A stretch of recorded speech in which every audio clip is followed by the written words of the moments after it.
Hello and welcome to Cardiff Central Station. This is the starting point for an epic journey I'm about to embark upon, where I'm going to travel all across the UK, entirely guided by AI. Here's the plan.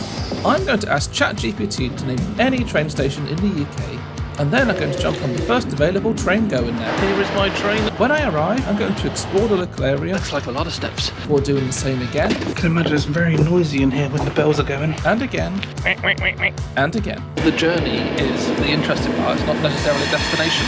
I'll have absolutely no idea where I'm going until just before I travel there. Makes it sound awesome, doesn't it? It's a journey that will take me across the entire country. What I'm craving right now is a square sausage sandwich. Visiting places I didn't even know existed. I have never heard of this place. Full of ups and downs. It's a beautiful city. No way I'm getting out of here tonight. This is good. It looks like standing room only. This scenery is amazing. Beautiful. Let's get started.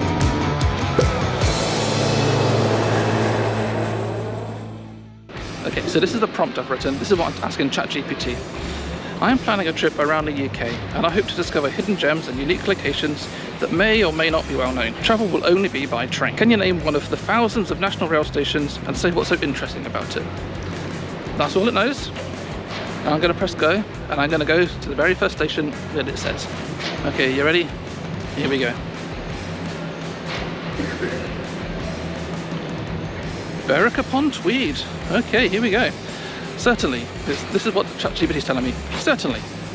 One hidden gem is Berwick-Upon-Tweed station. It's the northernmost station in England and one of the first stations you encounter when crossing the border from Scotland. The station itself has a charming Victorian building, and from there you can explore the historic town of Berwick-Upon-Tweed with its Elizabethan walls, stunning coastline and picturesque bridges over the River Tweed. It's a great starting point for exploring both England and Scotland's border regions. I think that's a pretty good start. Okay, right, let's find out how I can get to Berwick-Upon-Tweed. So the first train out of here is at 10:52. It's going to take me 9 hours and 29 minutes to get there. Wow, okay. Well, there is a faster train if I leave slightly later at 11:45, and I can get there sooner as well. Why wouldn't it suggest that as the first option? It's a bit weird, but okay. So I need to go from Cardiff to University Birmingham, to Birmingham New Street, and then to Berwick-Upon-Tweed straight from New Street. Okay, but that doesn't leave till 11:45, which is an hour and 15 minutes from now. Okay, so the other one that leaves sooner has got a rail replacement bus, which I do not want to do. So it looks like I'm waiting here till 11:45.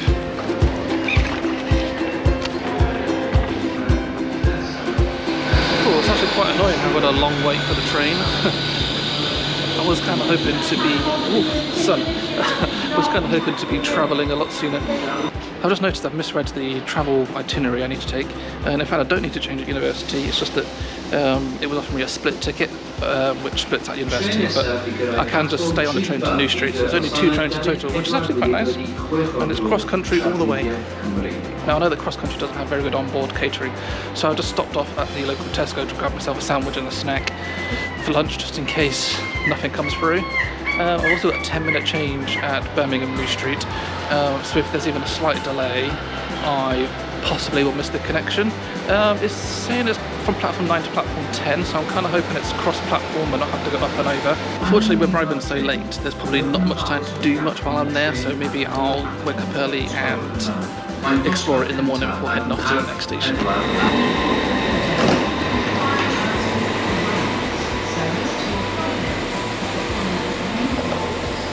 That isn't my train, it's the next one.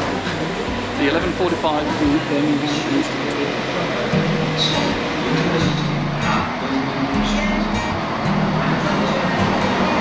train sit.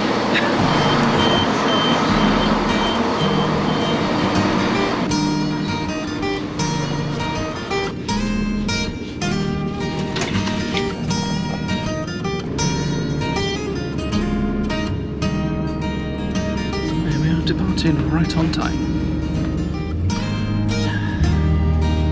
The 11:45 says to Berwick-Upon-Tweed.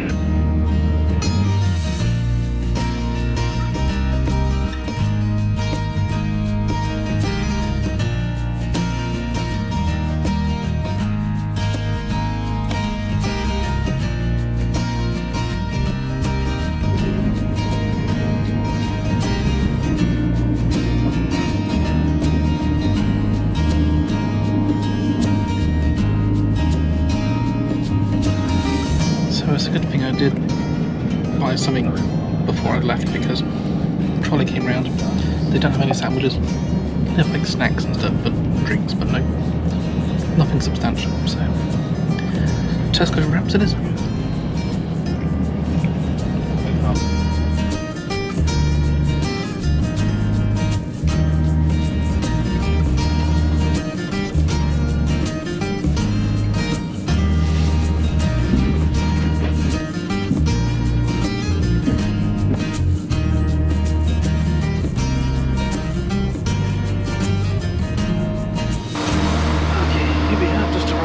Berwick-Upon-Tweed.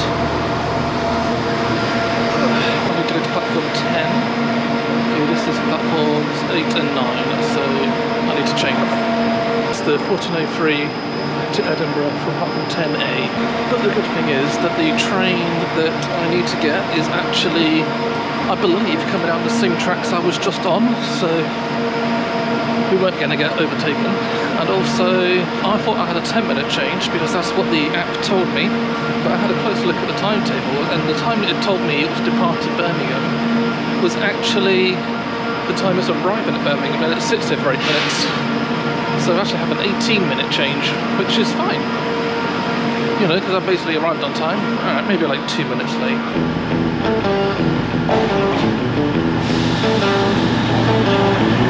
There's my train. It looked pretty full, but I'm kind of hoping that maybe it'll empty at Birmingham. Although I can see there's a lot of people trying to get on this, so I better hurry up and find myself a seat. It's almost 2 o'clock and it's pretty busy, so I don't want to be standing.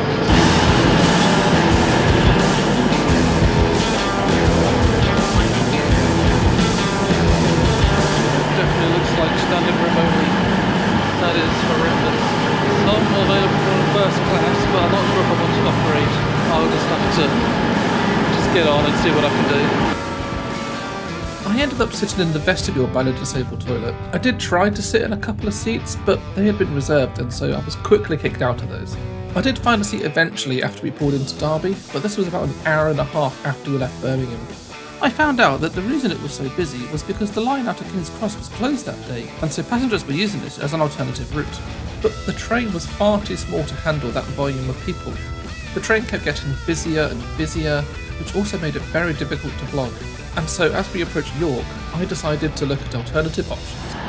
Okay, so a bit of an update. I put up with this train as far as York, and then I decided, let's see if there's other options. And there's an LNER train leaving in a couple of minutes from here, which also stops at Berwick.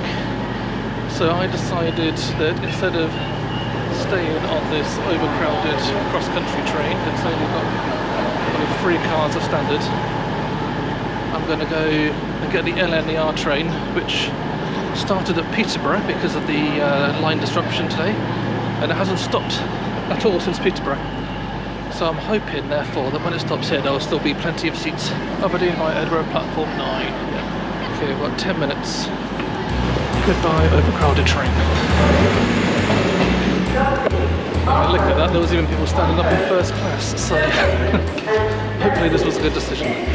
Now, this train will get me in about 15 minutes after that one would have, but I think in order to get a nicer journey, hopefully that's the best decision. Looks like I was right. It's the Aberdeen train. And look at it, it's like empty. This is going to be a great rest of the journey. We are now at York.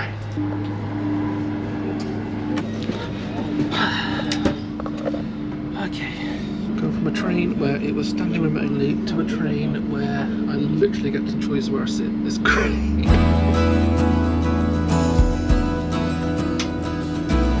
Hello, and welcome on board this LNER Azuma to Aberdeen.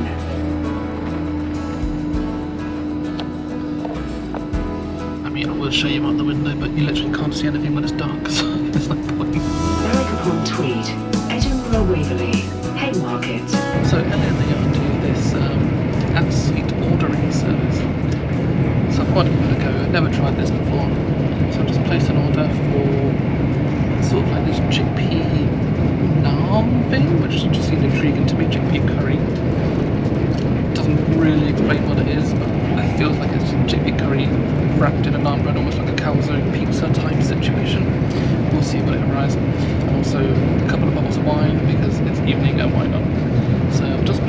Axminster 3 minutes ago. We'll see how long it takes to arrive.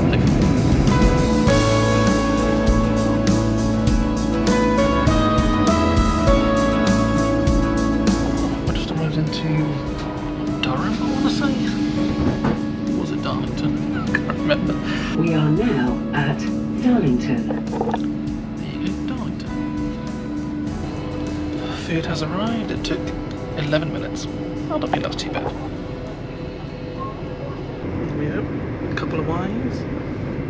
I'll have one of these now and one in the hotel later. And this is the chickpea naan bread thing. It's actually quite nice.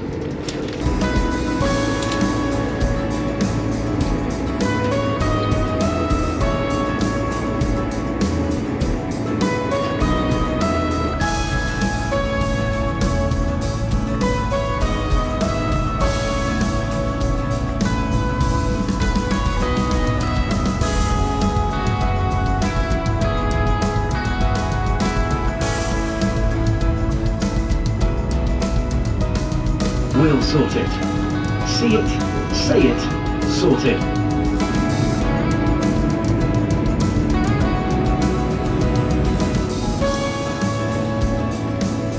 Berwick-Upon-Tweed. If you're leaving us here, please make sure you take all your personal belongings with you. Thank you for travelling with LNER.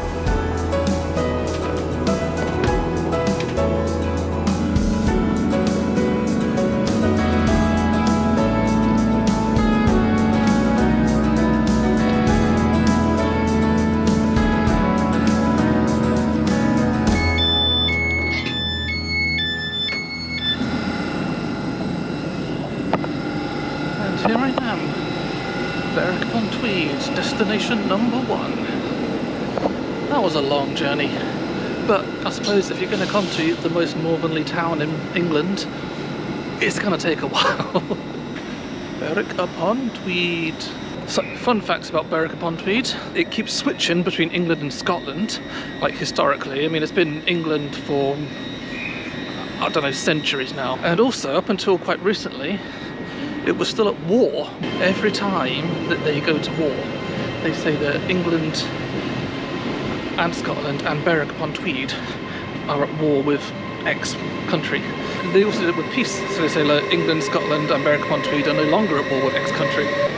I don't even know where I'm going. Anyway, there was one war particularly where they forgot to include Berwick-Upon-Tweed. They just said England and Scotland, or however which was, is no longer at war. Which technically meant that Berwick-Upon-Tweed was still at war. So what I'm going to do is go to my hotel, dump my bag, and then I might go explore for a bit, I might not. Depends how I feel when I get there and the vibe I'm getting as I'm walking through. Ooh. Okay, I thought I'd have to press the button there. This is a nice looking station.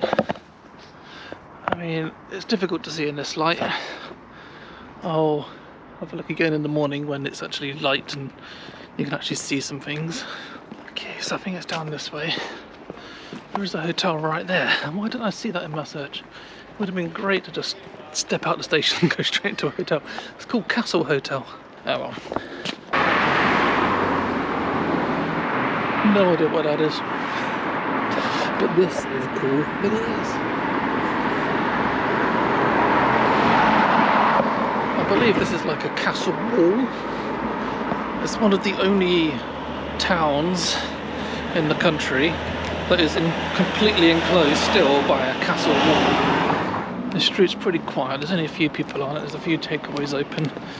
Obviously it's almost 8 PM on a Monday, so you don't really expect much. I mean, like, even that pub is closed. And that bus is empty. Ooh, a bridal shop. I'm really confused by that shop. It has free wedding dresses out front, but also says they sell Dulux paint. I don't quite know how they go together. Seems to be some sort of big clock tower thing up there. I think it might be the town hall but in the dark you can't really see a lot of it. Oh, the street really narrows here, and that is a bright light outside Sports Direct. Whew. Here we are at the Remier Inn. Alright, let's go check in. This going up.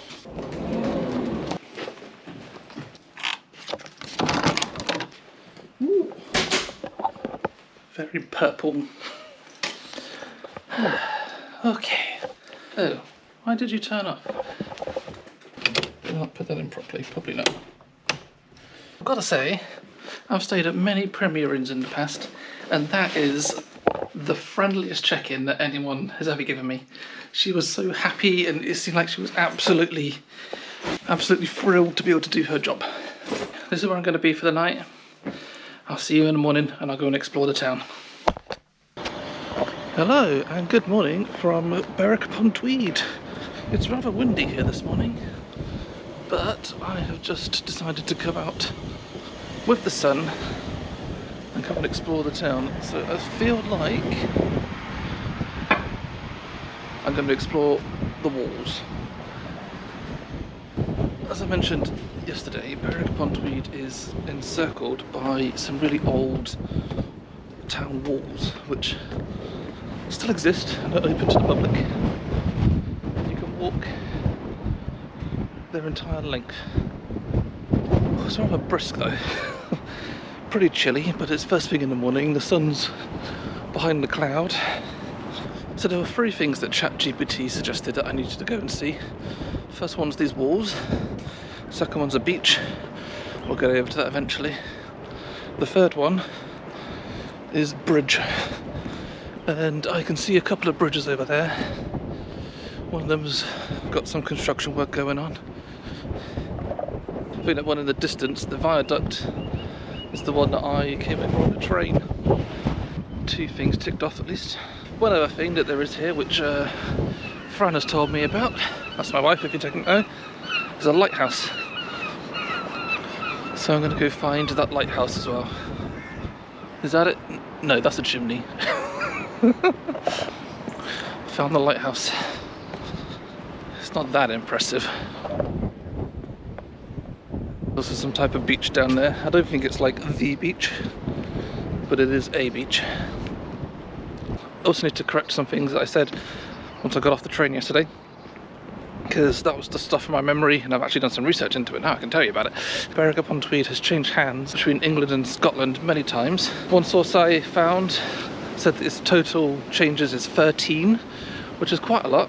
The last change was to England in 1482, and it's been part of England ever since, so that's well over 500 years.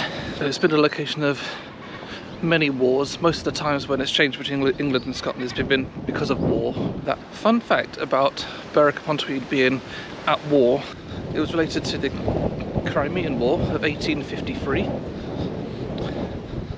The legend goes that during the official declaration of war, Queen Victoria would have wrote that she's Queen of England, Ireland, Berwick-Upon-Tweed and all British dominions. But when the peace treaty was signed, Berwick-Upon-Tweed was missing from that. However, when it was researched into later, it turned out it probably wasn't true, because there's no evidence to say that Queen Victoria actually used those words. So it's a nice story, but probably just legend. So we're on the ramparts now. This is pretty nice. Also, I can see some people walking their dogs out on the beach over there. Considering it's been raining quite a lot recently, this grass isn't too boggy, which is pretty cool. Yeah, eating my hair. That's basically all of my Berwick-Upon-Tweed facts now.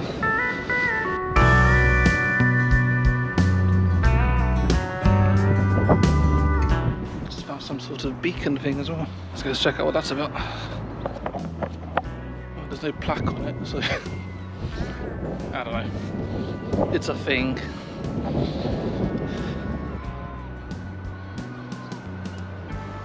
All these old buildings are really cool, aren't they?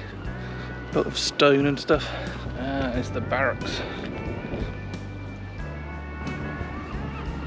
Oh look, I found the dead part of town.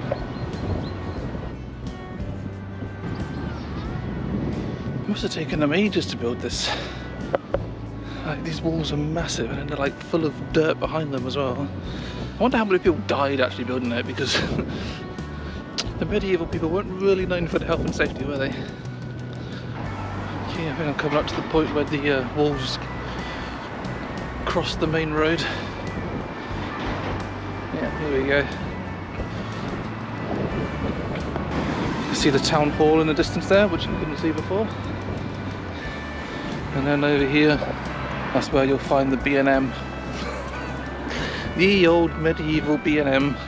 So from here you've got a better view of the viaduct that holds the train line going south, which I might be on very shortly, or I might not. That is entirely left up to fate, or AI, whatever. So I'm gonna go back to my hotel where I've left my bag, have a nice cup of tea, but I think I can declare that Berwick-Upon-Tweed is done. Okay. Bag acquired. It's time to go to the station, find out where we're going next. This is exciting.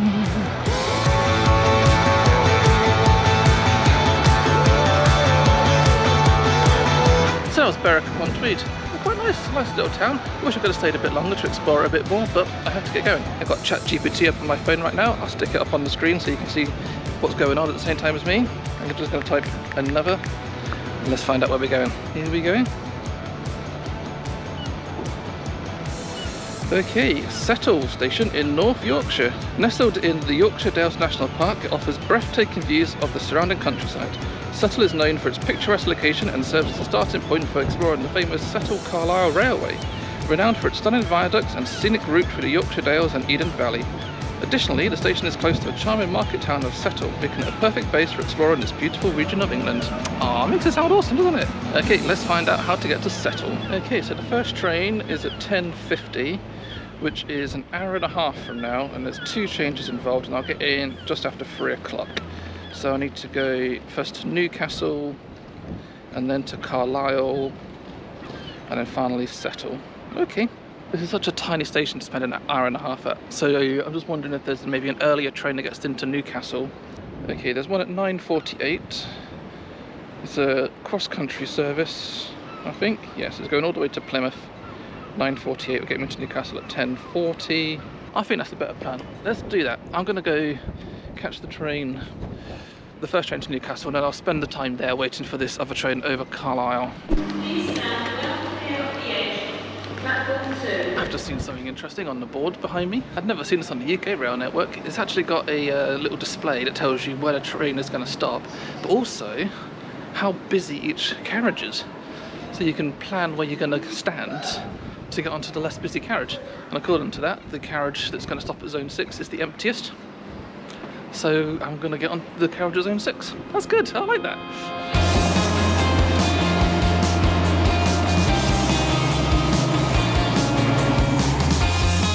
Slight change of plans. I was going to get the 9:48 train, but then I just realised that I left my water bottle in the hotel. So I'm going to head back to the hotel, pick that up. I'll get the first train that arrives when I get back here. Water bottle acquired. Thanks to the lovely staff at Premier Inn for letting me back in my room. I'm not going to forget that again. So I'm just going to jump on the next train south, which I believe is the 10:18. LNER train to Peterborough. It's actually 10:12 it's saying there, but it looks pretty empty. Berwick's a hilly town.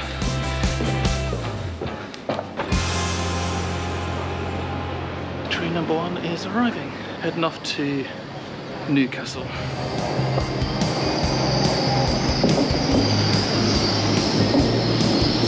And as it said, it's very empty, which is really good.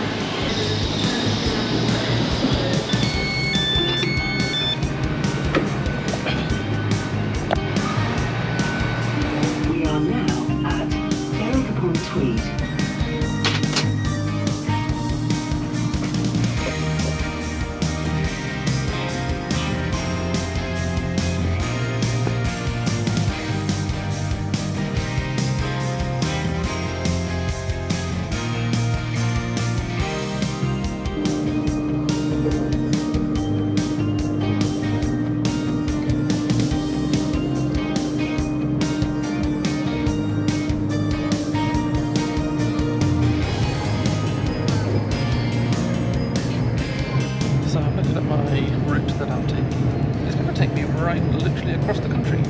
didn't even notice that. Through the North Pennines. That should actually be a nice scenic route, I feel. That'd be nice to see.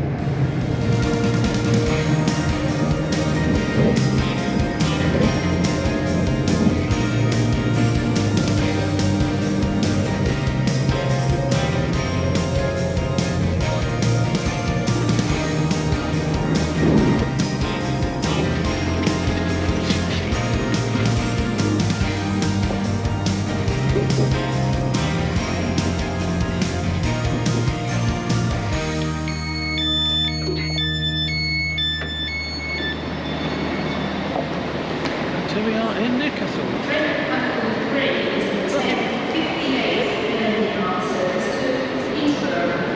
So there's my train, the 10:23 to Carlisle via Hexham from platform 6, which I think is the same platform I got in on. No, that's platform 3, so I need to go by platform 6, which... I don't know where it is. That's this platform 5, and then next to it is platform 7. So that's going to be fun trying to find out where that is. I also want a cup of tea.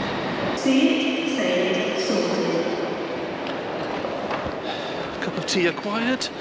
I've also popped over to Sainsbury's to buy some food for lunch because I don't know how big Carlisle station is. So I might as well just pick something up now, and at least I've got something. So let's go over to platform 6. Head across to the other side of the country, which only takes like an hour and a half. It's a very thin country.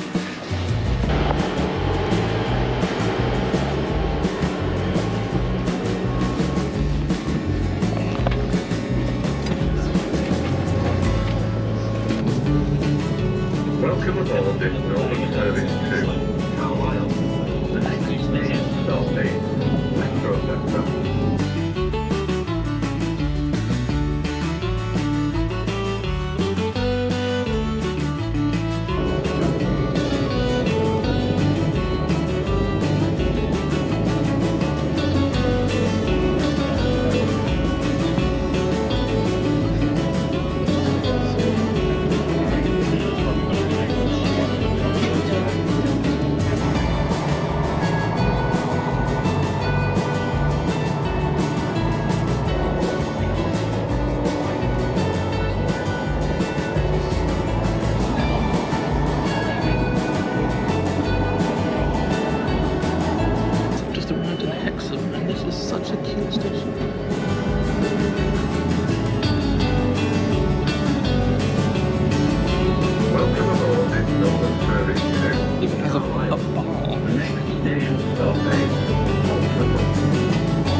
Seem to sit on the side of the train that's got the sun as well.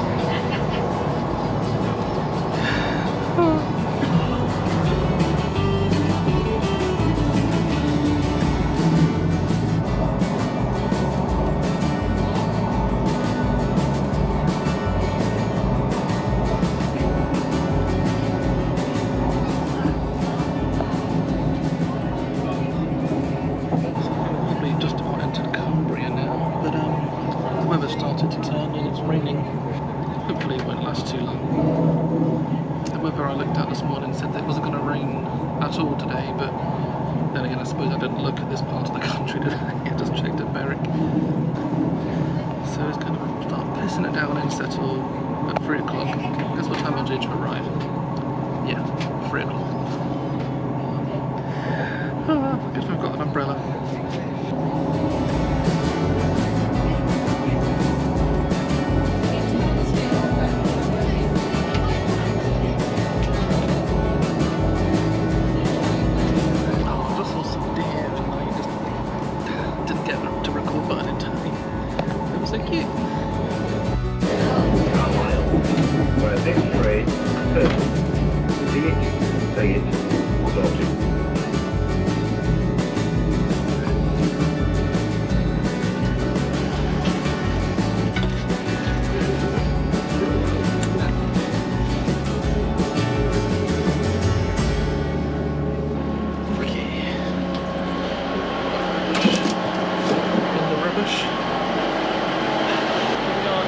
Carlisle. I have a 50-minute connection here, so I just need to find somewhere to hang out, I guess. But clearly this platform right here is not that place. Actually quite a pleasant journey. Called a 158. Looks really old on the outside, but they've done it up on the inside. It looks really nice. It's relatively quiet. I wouldn't say it's the quietest train I've ever been on in terms of like engine noise and things like that. So I need the 1336 to Leeds, platform 5. The sign's looking a bit all flickery because that's just my GoPro. It's not actually that flickery. It's like this cute little garden seating area.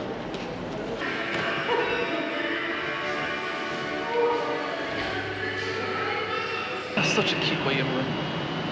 Can't talk in there because they're playing like commercial music, but it's sort of like show tunes and old stuff. I've done some research and there's not actually that much in Settle, so I think I'm going to try and vlog mostly the journey. There's a couple of things in Settle which I'll talk about when we get there, but I feel like on this journey, the journey is the interesting part. It's not necessarily a destination. Yeah, this looks fun. There's also a massive viaduct which has 24 arches and is 104 foot high and a quarter of a mile long. And the thing about the viaducts is you don't really see them when you're on the train, but you can see down. So I've got to look out for that before we get to Ribblehead. Oh my god, look at this, there's an awesomely named station here. Giggleswick, that's a cool name. Oh, it's right before Clapham. And over here is another sign for one I was just on. This is the Hadrian's Wall country line. Didn't even know that it had a name, but it makes sense because it roughly follows the line of the Hadrian's Wall. Didn't see it at all. Mind you, you can't really see it anyway, can you? It's this tiny little thing. Here is my train that's going towards Settle. Should be on the move very shortly. There's a lot of people waiting for this train, but it's, I mean, say a lot, there's some.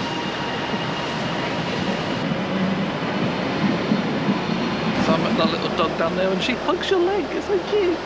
So this train is another 158. This is a 3-car version, and the seats look so much more comfortable than the ones that I got down from Newcastle.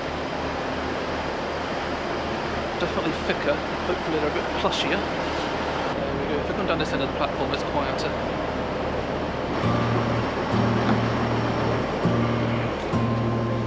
If you see anything suspicious, please report it to our team or the British Transport Police by text on 61016. We'll sort it. See it, say it, sort it. Okay, on board the final train. We've got about an hour and a half on this one. Oh, I can see they've got a trolley. That's cool. But again, there's another train where my bag won't fit on the overhead racks. I think I just got too thick of a bag, that's what it is. Anyway, I'm going to settle down and enjoy the service. Welcome aboard this Northern Service to Leeds. The next station stop is Appleby. I'm just over here and what the trolley lady's saying. She's got like shortbread biscuits. I'm going to have to get some shortbread biscuits and a cup of tea. Yeah, it's just, it has to be done. Please, coffee, soft drink. Can I get a cup of tea, please? Do you take milk? Yes, please. The shortbread biscuits. That just looks so crumbly.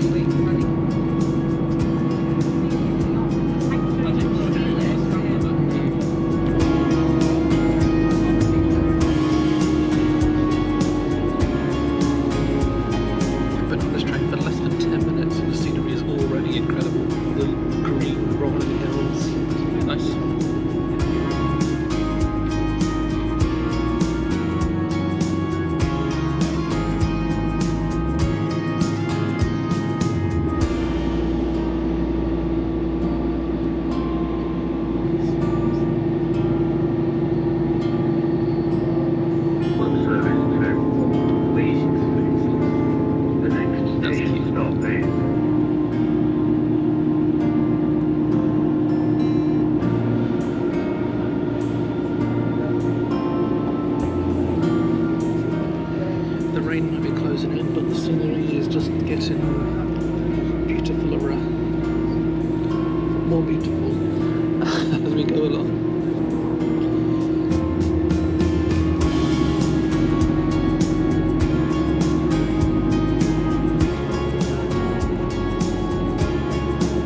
it is.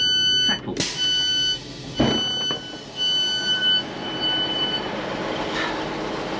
And here we are in Settle. A little bit rainy. I'll just deal with that.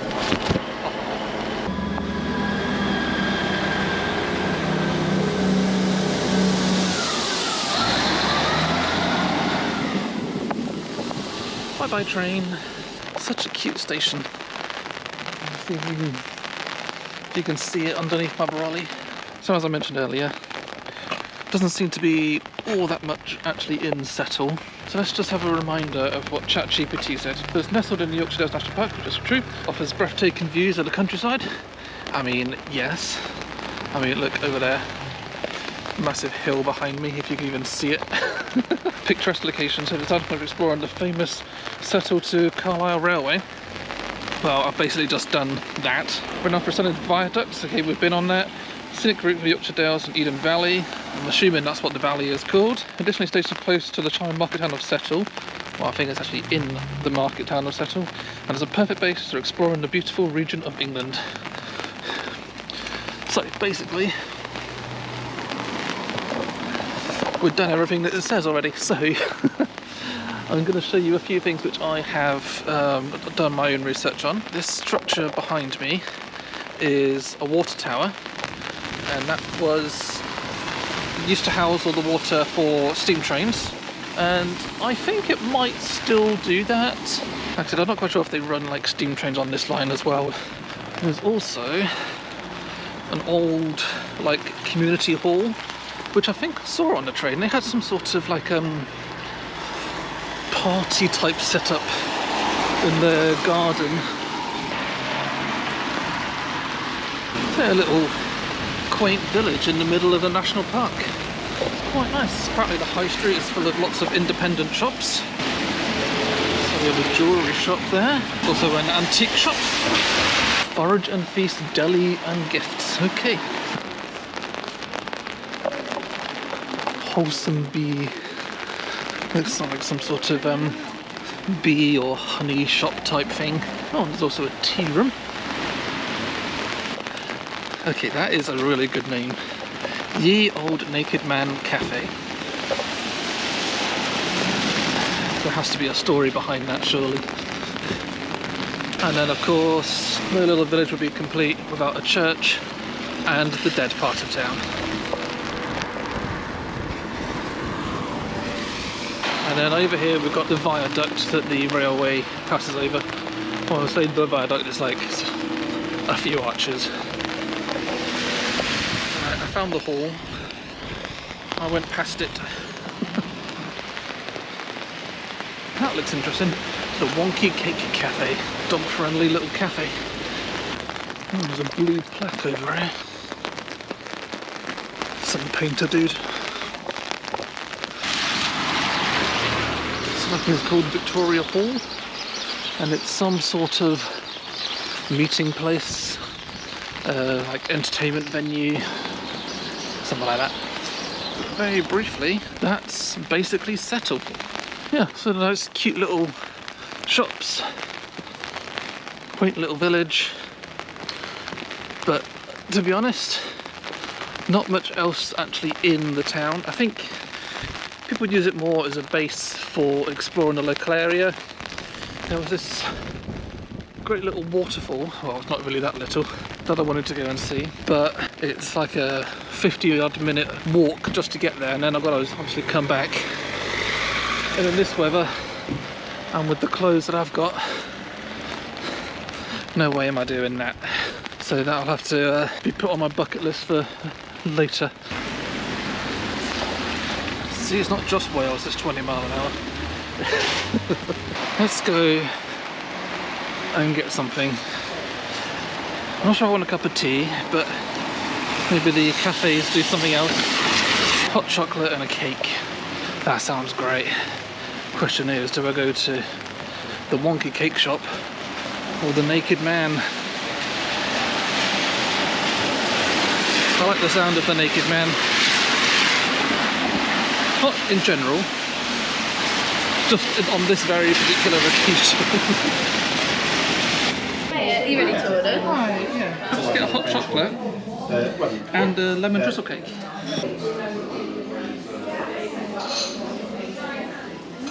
Just dinner in. Cheers. Oh, that was good. In the day, 30 years ago in the 70s. And I just thought, I think I'm going to drive. I'd like to think I could drive. Just what I needed. This has been settled. It's been a lovely little quaint town. Fortunately, it's been super rainy, so couldn't see it in its best light. So whilst I enjoy this, I might as well find out where we're going to next. So we've got ChatGPT up, and I'm going to just type the word another, and let's find out where we're going to next. The next station is Aviemore Station in the Scottish Highlands. So I'm going to the Cairngorms National Park. The station is surrounded by stunning mountain scenery and offers access to outdoor activities such as hiking, skiing and mountain biking. I will not be doing any of that. Aviemore itself is a vibrant town with cosy pubs, outdoor shops and easy access to the Cairngorms mountain range. The station also serves as a gateway to the Strathspey Steam Railway, offering a nostalgic journey through the Highlands aboard a historic steam train. Let's see how I can get to Aviemore. So there's a train leaving here in half an hour. So I'll probably have to go up to Carlisle again, yep. And then a train to Lockerbie, change to another train to Haymarket, and another change to Aviemore. I'm going to arrive into Aviemore at 10:39, which is a bit late, and I know that's kind of in the middle of nowhere. So potentially might overnight in, say, Edinburgh or something, but I'll work that out on the way. This is good. Would you like your receipt? Yes, please. Okay, back to the station. The wind is really picking up. My umbrella hasn't turned inside out yet, but I think we're close. Oh, there's a waiting room on the other side. That sounds good. Okay, this is where my umbrella turns inside out, surely.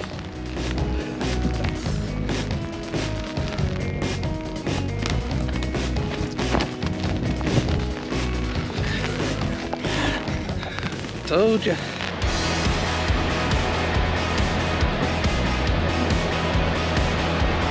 It's a 2-car 158, and it seems pretty empty again, which is awesome. I'm not even going to attempt to get my bag up on the rack because I know it's not going to fit.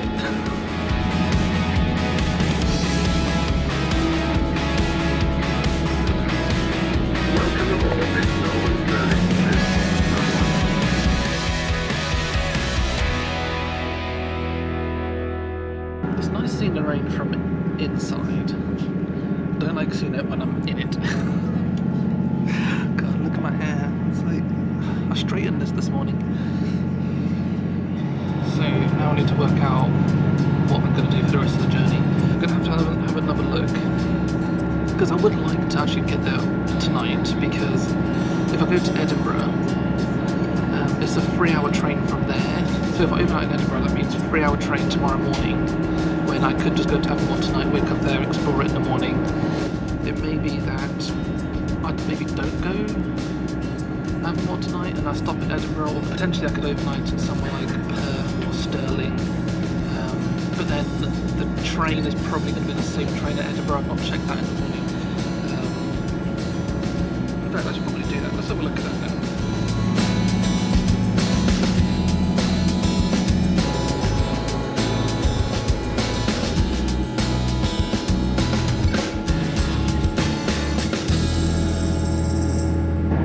I've decided what I'm going to do.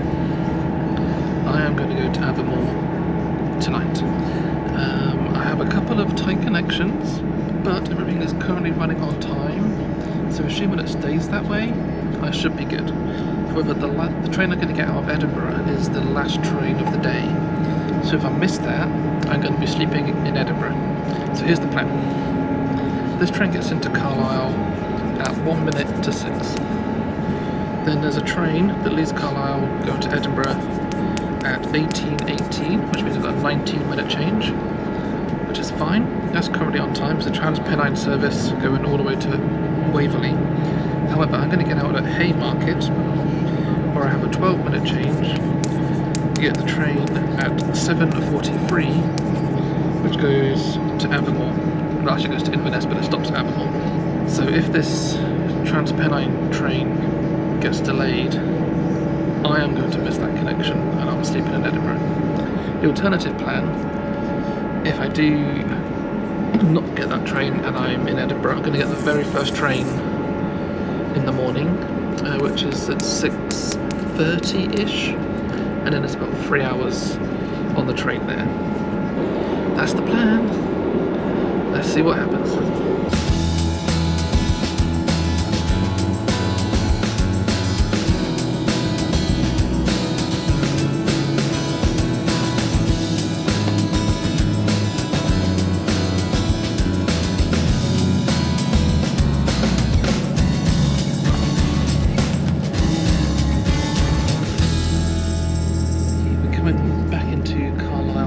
A little bit late, 3 to 4 minutes, but I've just checked my train to Edinburgh. That is about 5 minutes late, which is more worrying because I've got a 12-minute connection at Haymarket. So it's fine at the moment, but if it gets any more late, I might not make that connection. Anything suspicious, please report it to our team. Oh, not on the same platform that I got on from Newcastle. Okay, fine. This is an interesting little cross bridge thing. It's like a humpback. Okay, so platform 1. I've just checked the train again. It's just left the previous station, Penrith, and it's 6 minutes late. So that connection's getting tighter. It's the sort of time when you are willing a train to be late, because I want the connection to be late to give me a bigger connection in Haymarket. Unfortunately,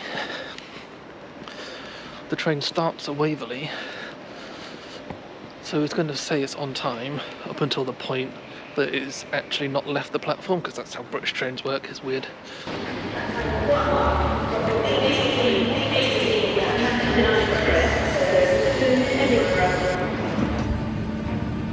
The next stop for this service will be Lockwood.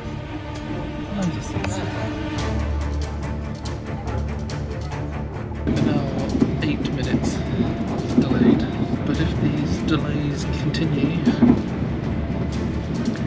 I'm not getting to Aviemore tonight. I'm going to have to be the first person off this train when it arrives at Haymarket.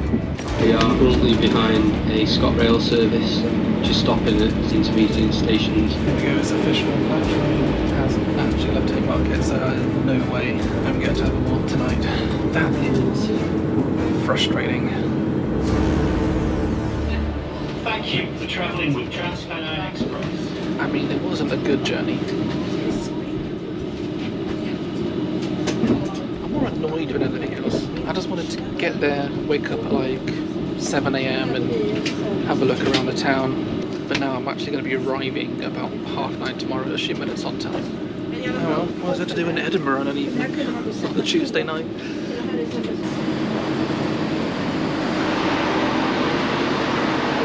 Welcome to Edinburgh, Waverley. I really wish I could have said that with a bit more enthusiasm. It's a beautiful city though, and so I'm not down on the city, I'm just down on the situation.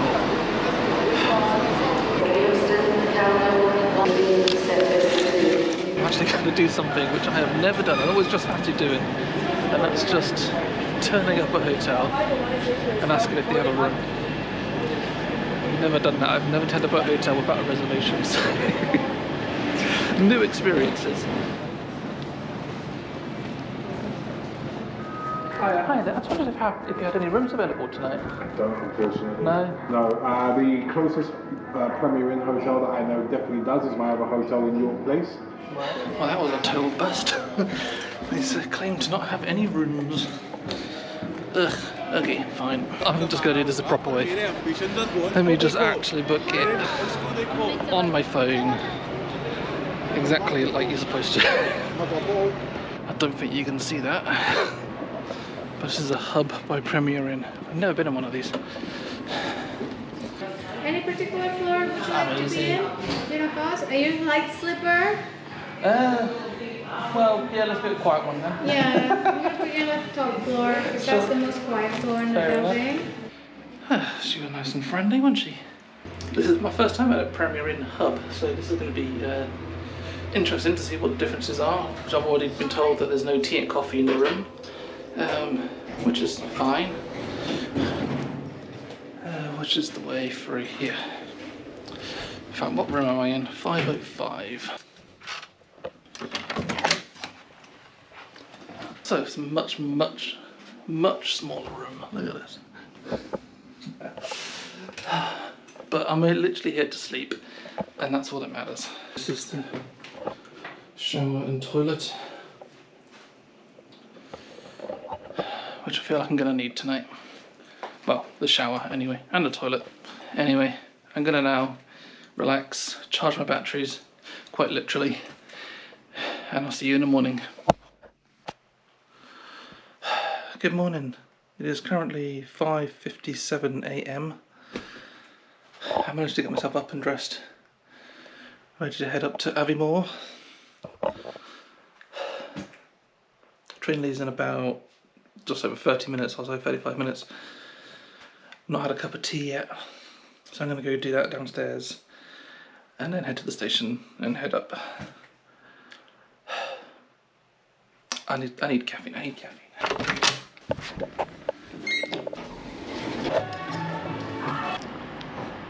Cup of tea acquired. I need to buy something at the station for, well, in terms of food anyway. It is so quiet here this morning. There's literally no one in the street. It's ever so slightly rainy. I mean, I could put my brolly up, but I ain't gonna bother.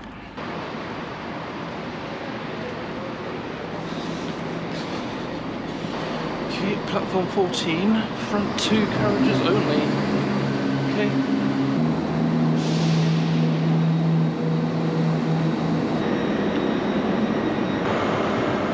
Oh, I'm so efficient. The train's not due to leave for another 20 minutes. And it's not even here yet. So I was actually checking out my journey last night, and I realised that that train I need to get this morning doesn't go all the way to Aviemore. I need to change at Perth. But when I reach Perth, the train I'm getting onto originates in Glasgow at like 7 AM. And if I was thinking a bit clearer when I arrived, I realised what I could have done instead was got a train over to Glasgow, overnighted in Glasgow, and then got a slightly later start with a direct train rather than having to change. Never mind.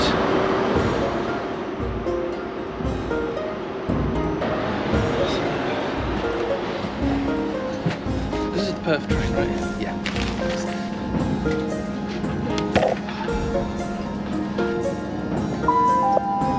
This train is for Perth.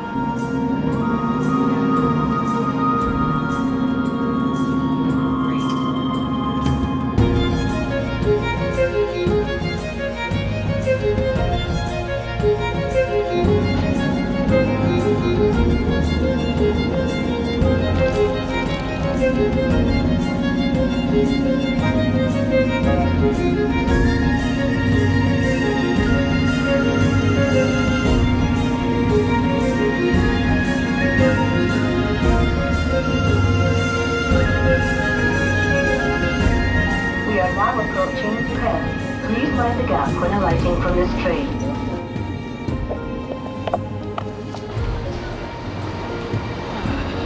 Okay, it's pissing it down, but at least this station is covered. I'd say it's covered, but there's holes. Done a bit of research onto Aviemore. There's a couple of things I could try and do. We'll just have to see if we can actually do it. I am not making any sense this morning. I'm sorry. Oh, I need more tea. Just got dripped on again. I think this roof needs a repair. This train will call at Dunkeld and Barnum, Pitlochry, Blair Atholl, Dalwhinnie, Newton Moor, Newsey, Aviemore, Carbridge and Inverness.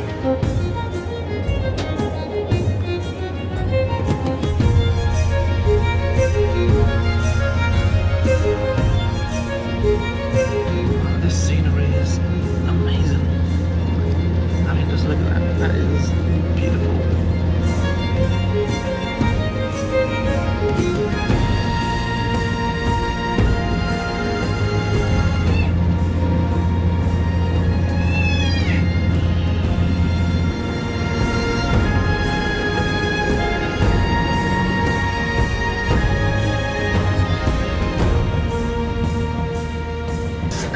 cleared up, and there's this amazing rainbow in the sky now. That is beautiful. We are now approaching Aviemore. Please mind the gap when alighting from this train. Well, welcome to Aviemore.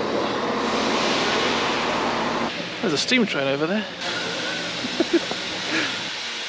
Well, that steam train belongs to the Strathspey Railway. Not sure how to pronounce that.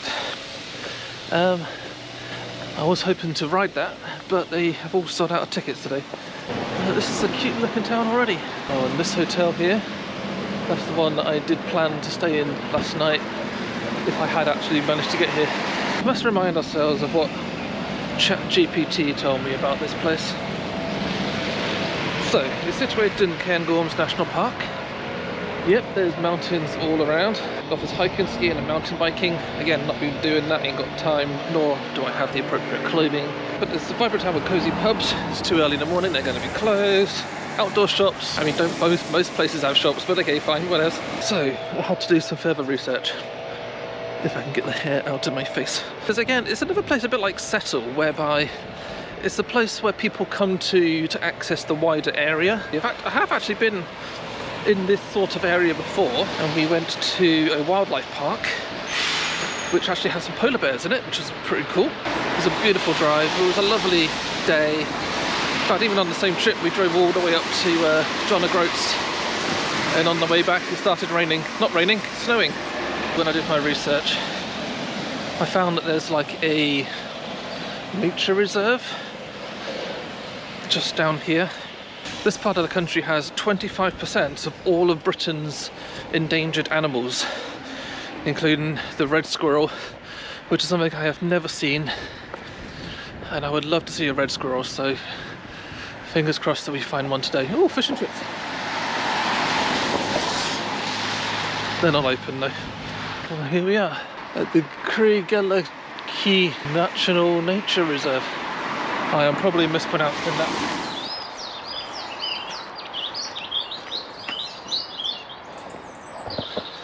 Okay, this must be the way in. So this nature reserve has several different paths you can take, all of different lengths and different strenuosity levels. That's a word. So there's the station. I walked down here and up here. I'm currently just past the overpass. Then I'm going to take maybe the blue and yellow route. It's not a very long one.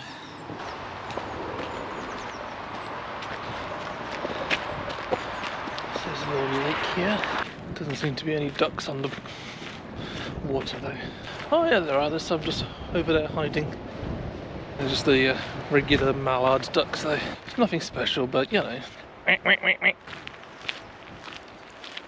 It's just a shame this place is right next to a busy road, because you're just constantly hearing the noise of the traffic. The sound of running water with traffic in the background. There's a lot of trees that seem to have blown over in the wind. Can't have very deep roots. It's probably a bit of a dangerous place to be in the high winds. I mean, look at this. A tree that tall, and it has roots like 1 or 2 feet thick, and that's it. That's crazy, isn't it? You would have thought to go a bit further down. No luck in seeing any wildlife at all yet. I can hear a lot of birds. I can't see a single one. There's no deer or squirrels or creepy crawlies. I'm gonna head back to the main town, see what there is. See if I can find a cup of tea. I've not had one since 6 AM and it's currently about 10. So I've had 1 cup today, which is not enough. On a normal day, I've had at least 2 by now. Oh, God, I'm far too British. Okay, so I found the shopping area. There's a coffee shop over there. There's one here, Cobb's Cafe. There's a bakery and a soap shop. Oh, and a Tesco. There's a mountain warehouse, of course there's a mountain warehouse. And then there's a Bank of Scotland. Oh, there's a Fat Face. What I'm craving right now though is a square sausage sandwich. Perfect, found a square sausage. I'm gonna be happy girl soon. I've not had a proper square sausage in a long time.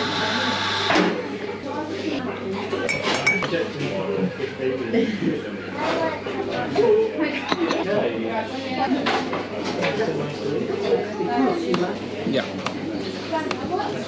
Welcome to Scotland. That was a nice little cafe. What's it called? The coffee pot. I am so happy that I got my square sausage. Okay, but now I need to get to the station and find out where I'm going next. Oh, there's a golden postbox.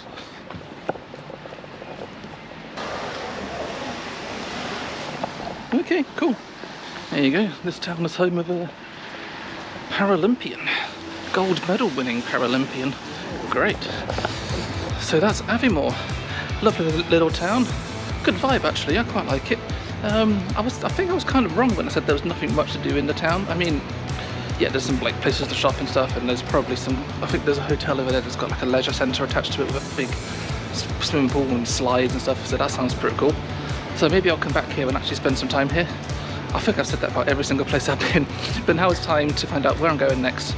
So let's load up ChatGPT and find out where it is. There's one train line that goes north-south, and there's 2 trains arriving in about 15 minutes, one going in each direction. So once I find out where I'm going, I need to get to the right platform. I suppose there's a very strong inevitability that I'm going south, but you know, you never know, I might go north. So as usual, I'm recording my screen, I'm just going to type another, and let's find out where we're going next. Fishguard. Okay, Wales. That is right at the very end of the line. And in fact, weirdly, I'm going to go through the town that I now live in on the journey here. That is so funny. So this coastal station offers stunning views of the Irish Sea and is located near the ferry terminal connecting Wales to Ireland. It's a great starting point for exploring the Pembrokeshire Coast National Park with its rugged cliffs, sandy beaches and picturesque villages. The station itself has a charming seaside vibe, and nearby attractions include the Fishguard Fort and the scenic coastal path. How do I get there? Well, it looks like I'm not getting there today. It's actually suggesting that I leave on the train at 3:25, which clearly I'm not going to do. It's suggesting that I go down to Edinburgh and get a train to Euston, and then to Crewe, Swansea. Okay, this is going to take some research to find out what to actually do, but clearly I just need to get this train south and then I'll work out from there. Oh, just look at that view of the mountains. I love Scotland.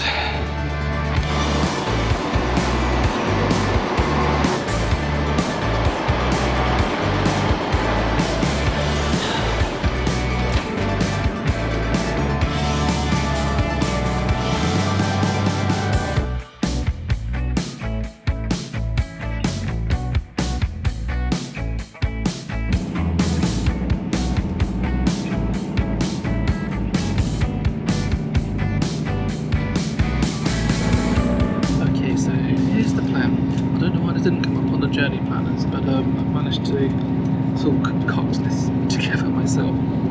Hopefully this will work out. So I'll be on this train and it's going to Edinburgh. I'm going to get into Edinburgh at 2:29, and then there's a train that leaves Waverley at 2:52, which goes down towards London on the West Coast line with Avanti. But I'll get off at Crewe. And I've got a 9-minute change to get a train to Cardiff Central. And then from there I've got a choice. I could either carry on to somewhere like Swansea or Carmarthen and overnight there, or, and this is the option I'm favouring right now, I could go home. I could sleep in my bed tonight and then carry on the journey tomorrow. I feel like I'm going to wait to find out how things go, because if any of these trains get cancelled and I become delayed, then my decision will be made for me. I'm not going to get there today, I will get there tomorrow, but if I'm going to get there tomorrow I need to find out how to get there tomorrow. I haven't even gone beyond Cardiff yet, but I wish I could have stayed in Scotland a bit longer. Sometimes I wish my next destination was a bit closer.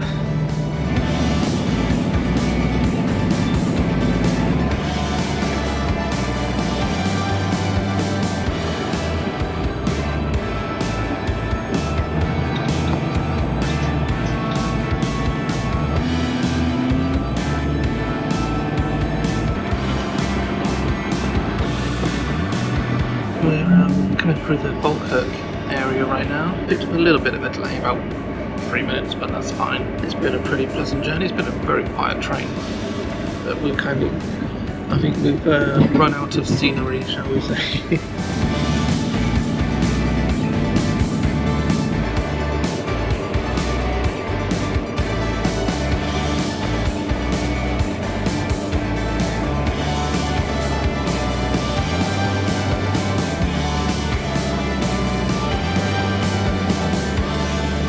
We are now approaching Berwick-Upon-Tweed. Please mind the gap when emerging from this train. Okay, back in Edinburgh. So I need to go over to platform 9 to get my train down south. I could have actually got off at Haymarket because the next train goes to Haymarket as well. But I prefer, wherever possible, to get on the train where it starts.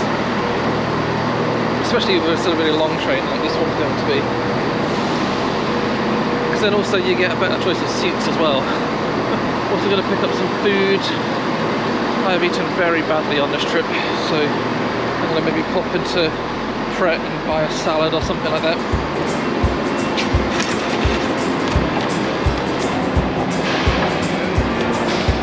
Lunch acquired. There's healthy chicken salad thing.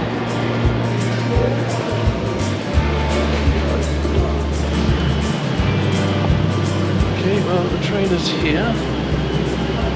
Guess I just need to find a seat.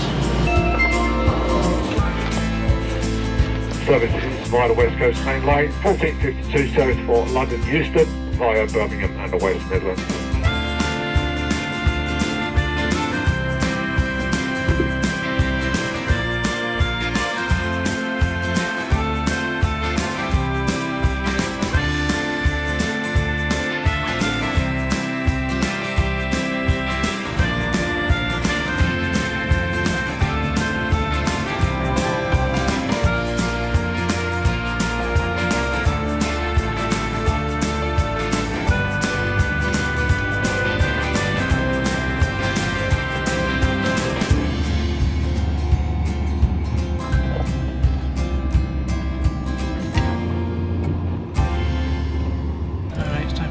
Journey update.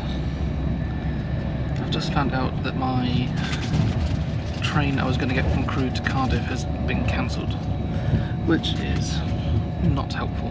I could obviously just wait and get the next available train, which is like an hour after, but if I know Transport for Wales, like I think I know Transport for Wales, it's going to be like a really old 2-car train, and they're going to be fitted like 2 train loads worth of people on there, and it's already too small for what it's supposed to be anyway. I'm not putting up with that train. But I have found an alternative route. So this train that I'm currently on goes to Birmingham New Street. And there are trains from Birmingham into Cardiff. And I can get one of those, and I'll actually arrive into Cardiff sooner than if I just got the next train out of Crewe. So this one should arrive into Birmingham at 19:04, and then I can get a train, a cross-country train, that leaves at 19:30. That'll get me into Cardiff at 21:24. I'm going to wing it from there. Potentially, like I said, I might just go home, or I might just head on to Swansea. I'm just going to see how I feel at the time, what the trains are doing, and make that decision when I get there. Regardless, it's going to be a late finish tonight. Considering I was up at like 5:30 this morning, and I'm going to stop travelling at like 9:30, 10:30, something like that. Long day.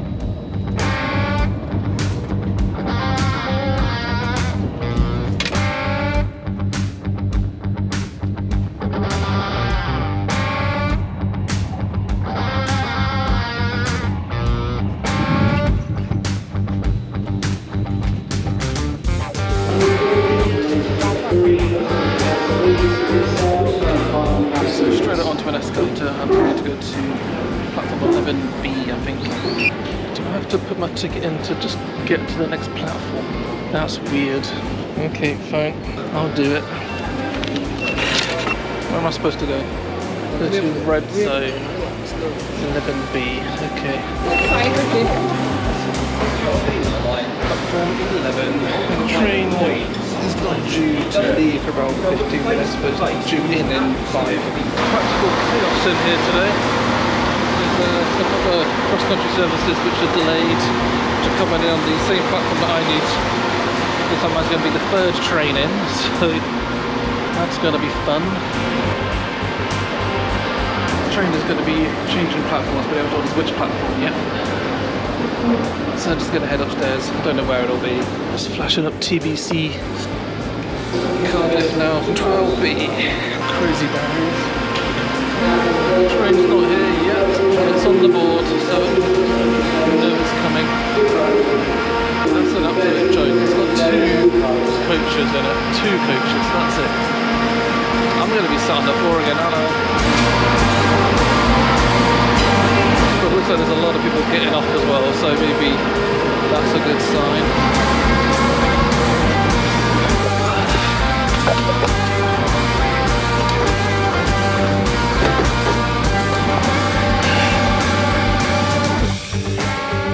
On this leg of the journey, I made the decision that I would continue on to Swansea, and I'll spend the night there.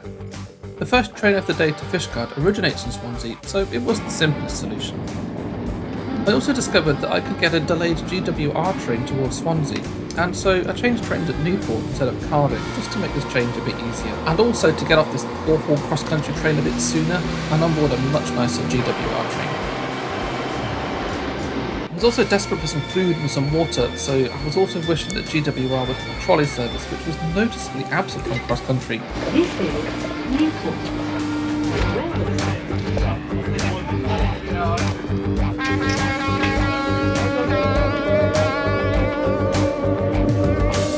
It feels so weird to be so close to home but not actually be home. Like seriously, my house is going to whiz past the window in a minute or two.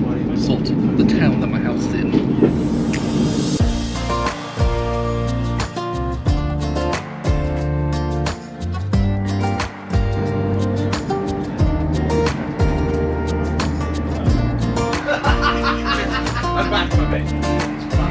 Just pulling into Swansea now.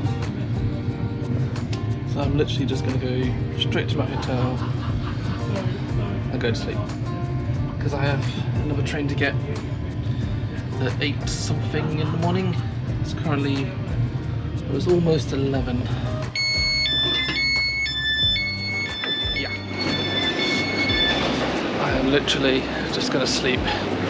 I am not staying up so late tomorrow. I've obviously no idea where I'm going to end up, but I'm not doing that. Alright, I'll see you back here tomorrow morning. Hey, welcome back to Swansea. My train is here. Let's head to Fishguard.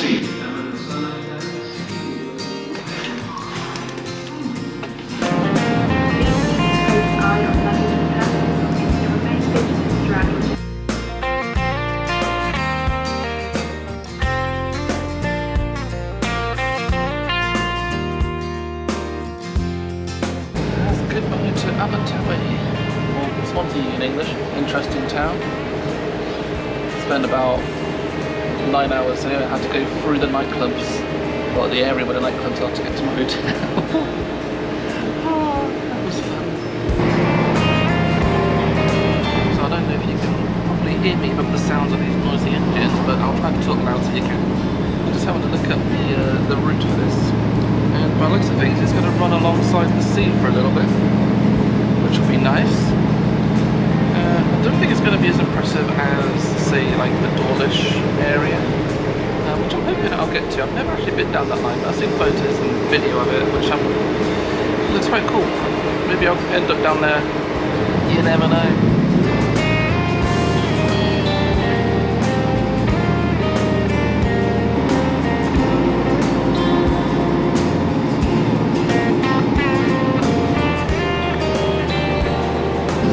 Ominous cloud over there, and it is starting to rain now. I'm really hoping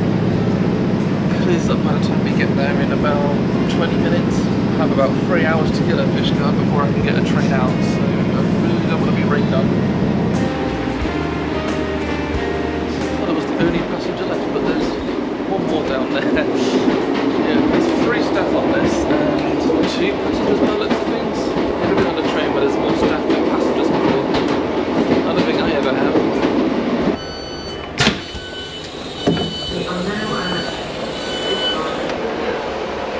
Welcome to Fishguard and Goodwick station. And the good news is it's not currently raining. I guess we're going to have a walk around. Oh, there's like a nice little station cafe by the looks of things. So Fishguard is predominantly known, I guess, for the ferry port. You can get a ferry here that goes over to Ireland, which is just down that way. But it's located in Pembrokeshire in southwest Wales, and this is actually a beautiful part of the country. I've been to this place several times in the past few years, and in fact I've even done a video in this county. We went to Skoma Island, which is where you can see a lot of puffins. That was an amazing day. Like, the weather was just perfect, and we saw thousands of puffins. So go check that out. I'll put a link up here and also one down in the description for you. But here we are at the sea. It would be so much more beautiful if it was warmer.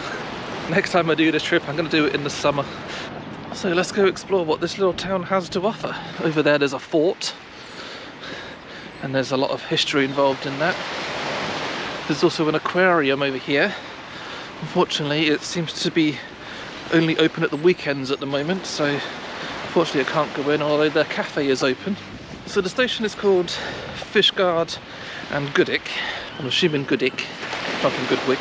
In Welsh it's known as Abergwyn and Udig, I think, or Udic. Abergwyn and Udic. I'm sure someone is definitely going to correct me down in the comments, because that's almost certainly wrong. I don't speak Welsh. If you are into hiking, Pembrokeshire is a great place to come. Over there's a bit of path which we're able to follow up to a point and be able to have a look at the fort from a distance. I did look at getting to the fort, but it's going to take too long for me to get there in order to get the next train out of here. So unfortunately we can't go to the fort, but we can look across the water at the fort. Oh, can I access the beach from here? That's cool. Looks like I can. Sand is a little soft, but it's fine. And if you wonder if I'm going to get in the sea, absolutely no way. It's going to be freezing.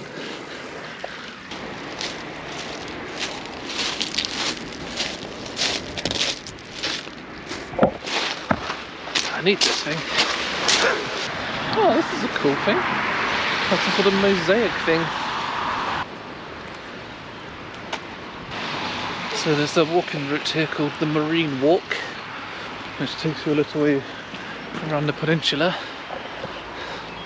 But I'm going to go up to as far as a point called Saddle Head, and from that point we should be able to see the fort. But it looks like it starts off with a lot of steps. Yeah, like seriously a lot of steps.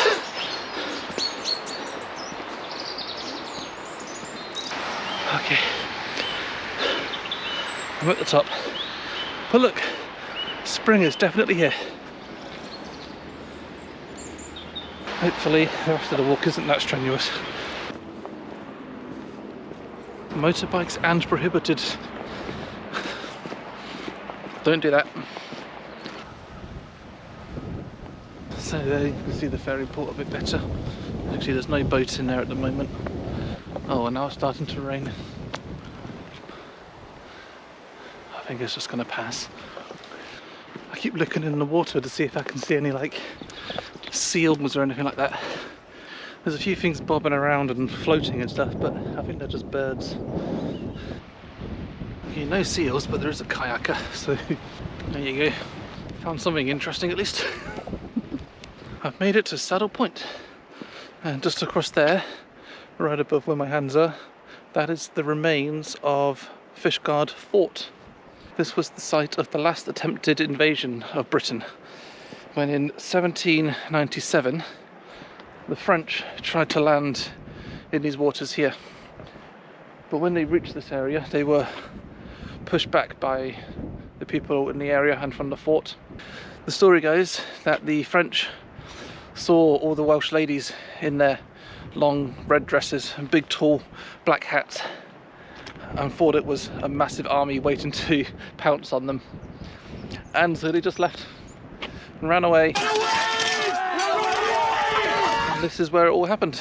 It's going to take me too long to walk over there, so we have to look at it from a distance. But there's a nice little harbour down there as well, with like fishing boats in it, and coloured houses. At the right time of year, it must be a nice, lovely little place to hang out. As it happens, it's end of February, and it's cold and rainy, and my hair's a mess. But listen to that calm noise when the wind isn't blowing anyway. This is part of the reason why we considered moving to Pembrokeshire when we left London, was the calm and the peacefulness of it. But we ultimately decided we weren't ready for this kind of life yet. I'm only 40, I've got a lot of life to live, and I want to live it in a more happening environment, shall we say. This is great for some people, and it will be great for me one day, just not yet.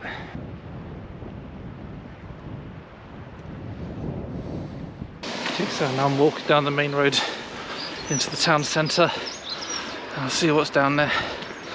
I've got like 2 more hours till I need to be back at the station, so I need to find something to do. Whew, that's a big hill.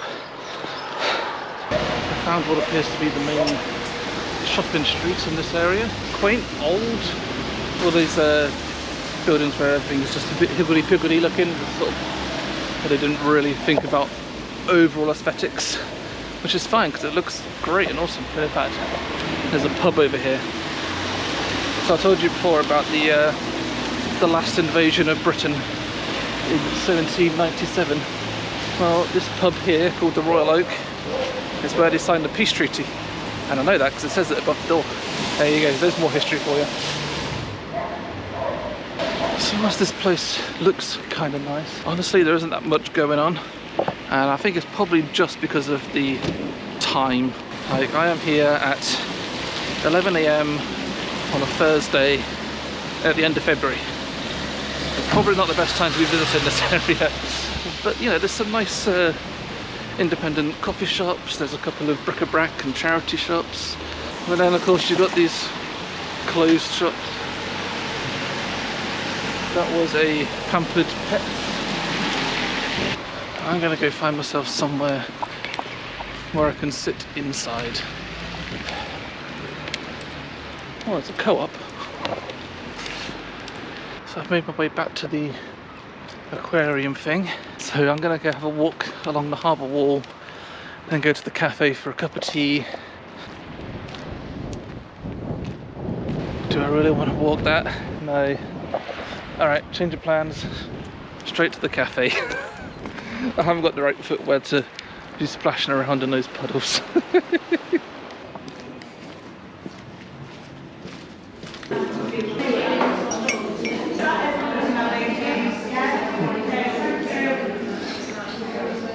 It's a bit messy.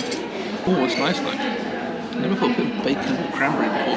It's the saltiness of the bacon and the sweetness of the cranberry.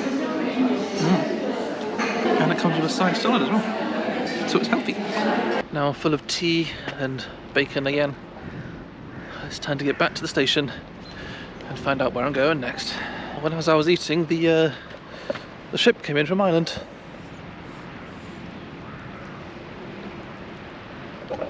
It's a pretty big boat. Well, it's been lovely being back in Pembrokeshire, but it's now time to move on. I've got ChatGPT up on my phone now. You can see it in real time. I'm just going to type the word another, and then we'll find out where we're going.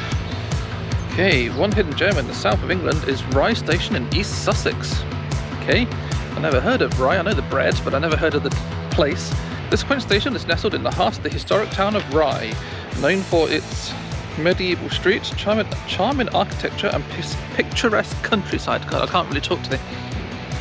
From the station you can explore Rye's cobbled lanes, visit its ancient landmarks, such as St Mary's Church and Ypres Tower, and enjoys stunning views of the surrounding marshlands and coastline.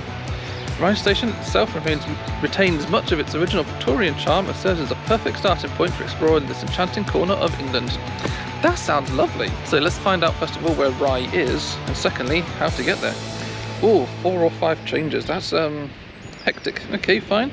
But I can get in tonight by 7:46. So just get on this train here that's coming in about 20 minutes to Cardiff, then GWR to Reading, then another GWR to Paddington. Why don't I just stay on the one to Paddington? This is confusing sometimes. Then go over to St Pancras to get the Ashford International for another train down to Rye and Sussex. Okay, cool. I haven't been on that high-speed line in a long time, so that sounds really good. So essentially I need to get to Paddington, but I suppose I also need to find out if there's actually any accommodation in Rye. It sounds like a small town that might not have any easy access to accommodation, so I may have to stay somewhere nearby if there isn't anything, but I can research into that on the way. For now though, I'm just going to jump on this train that's going to take me into Cardiff.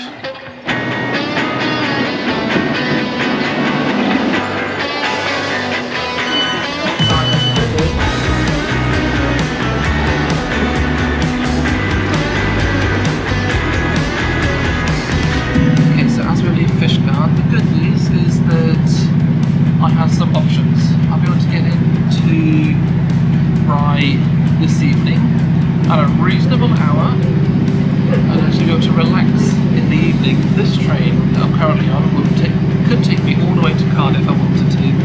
Then from there I could jump on another train into London, Paddington, or I could get off early at Cardiff and get a train to London straight from there. I would get into Paddington about half an hour later, but I do feel like it'll be a much more comfortable journey. It'll be a much quieter train, as in you can hear the noise of this train. It's pretty bad.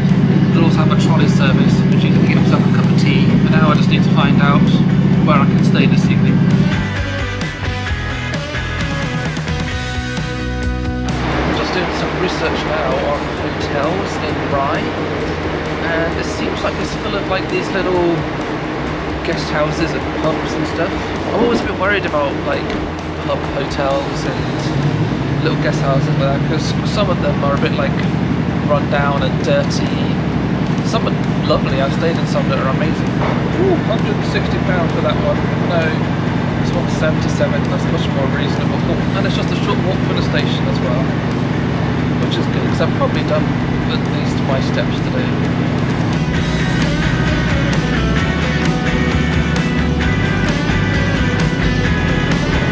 Just pulling into Carmarthen now.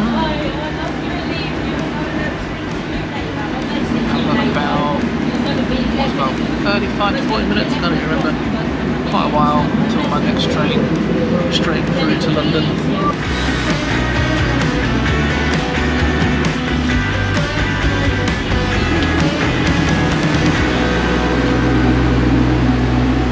Like my next train is pulled in already.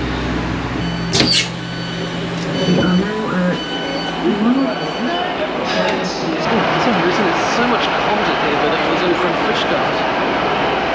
I have no idea why that would be. It seems like in order to get over to the other platform, you actually need to walk across the track itself. Oh, and actually, it looks like the train is open, so I can get in there. There's people sat in first class already. That's cool, it means I don't have to wait out in the cold. But look at this! So it looks like I have to go down this platform and walk across the track. I mean, it looks like the track doesn't go anywhere anyway, so it's fine, but it seems weird. That's quite unusual.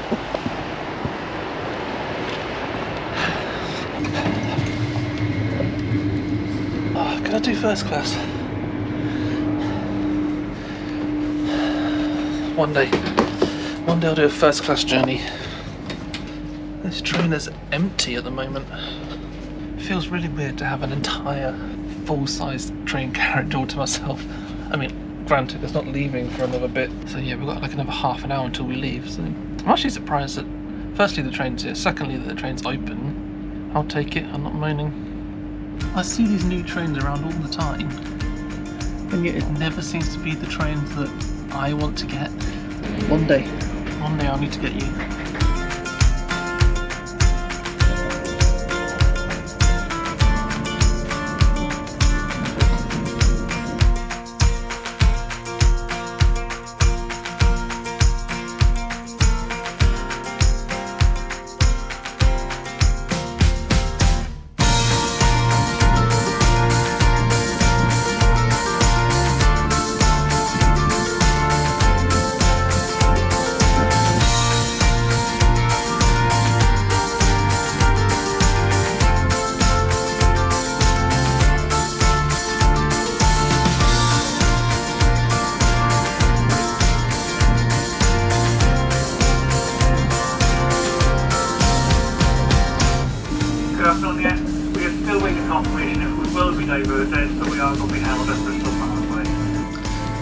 Okay, so there's apparently flooding down the line, so diverted down a different line.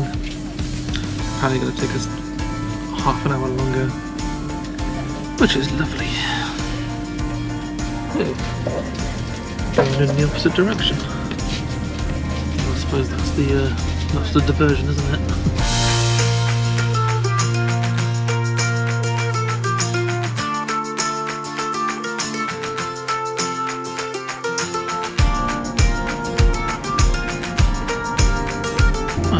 First time I've seen that anyway, so another new experience to tick off the list.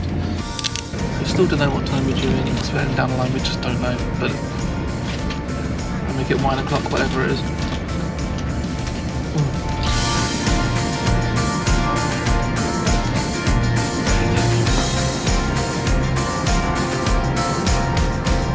Pulling into Paddington now, but I need to make it over to St Pancras as soon as possible. I've got 37 minutes from arriving until the train leaving. I believe I've done this before. Link there. Why does history always seem to repeat itself? Where's this? Is this here? If I don't make this train, I'll be another hour late. I'm already an hour later than I would have been, but...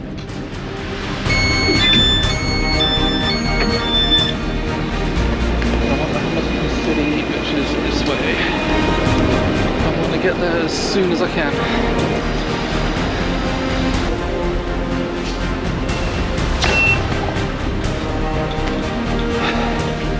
4 minutes. 3 minutes now. This is Paddington. This is a Hammersmith City Line train to Moorgate. The next station is Edgware Road. So I've made it to King's Cross and actually I've got a bit more time to spare than I thought I did. But I actually have about 12 minutes until the train leaves. So even though it's crazy busy right now, I'm not worried about getting to the platform. I'm worried about getting a seat on that train though, but I've sat on the floor once, I'll do it again. South Eastern High Speed Lines. What platform am I going from? 13.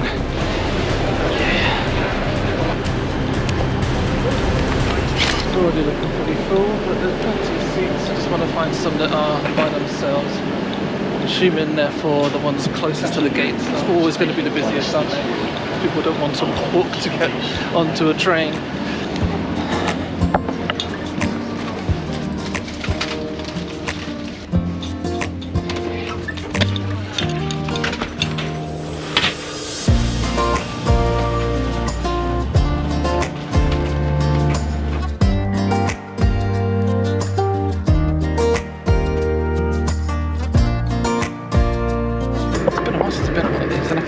Low these tables are. Why is the table so low?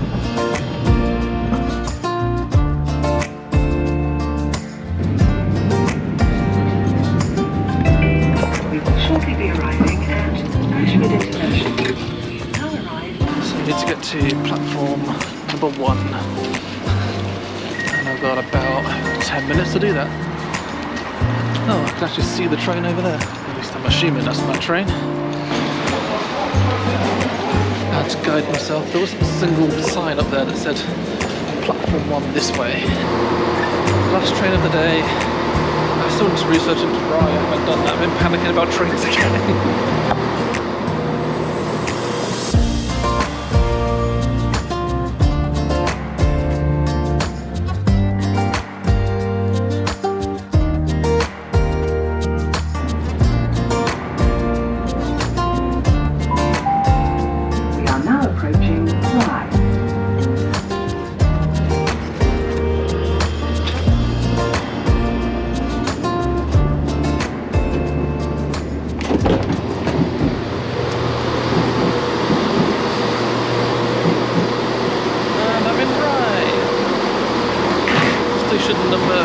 Destination number 5 on this epic journey.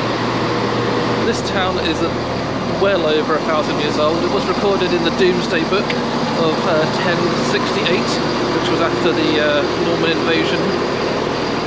And as such, it is basically got a lot of its medieval old buildings still. Now they have a train station, obviously. Of course, it being night, we're not going to be able to see much, but we'll have plenty of time to explore tomorrow. So this town actually used to be by the sea. I say used to be because it's at the point where 3 rivers meet, and over time, oh my god, look at this. Okay, you can't look at that, but there's a castle entrance here. I'll show you that in the light tomorrow. But yeah, it used to be where 3 rivers met, and over time silt and stuff settled in the bay and eventually became marshland, and then after that land, and so the sea is now about 2 miles away. So it has been described as the seaside town that is not by the sea. But my hotel is right over there, so I'm going to go in and check in and hope they're still serving dinner.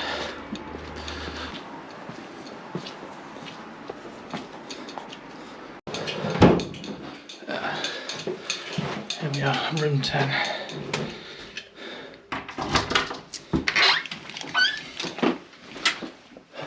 Oh God.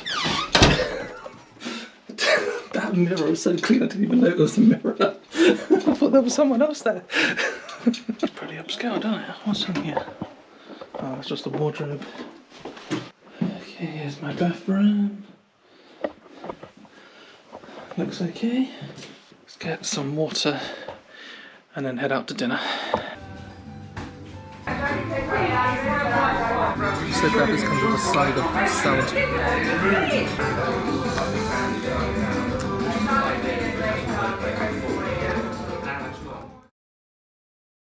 Good morning from Rye. Just checked out of my hotel. They've kindly let me leave my bag there, so I don't need to lug that heavy thing around for the next couple of hours. A little chilly today, although it was a lot nicer than it has been from where I have been. Just look at that view. That is so flat. You can kind of tell that that used to be sea. I believe that just there is where the sea was. It's not there anymore. So let's go explore. So the old town is sort of that way, but I'm going to head over here first because I want to show you this gate that I went through yesterday when I arrived, but it was dark and you can see it. So it's even got a clock on it and a plaque. So that's built in 1329 by Edward III. It was one of 4, but this is the only one that still exists. But look at this. So let's go and find where the ancient town is. And that's where I ate last night. Los Gringos, Tex-Mex thing. I didn't even look at the sign before I went in, and it was quite nice.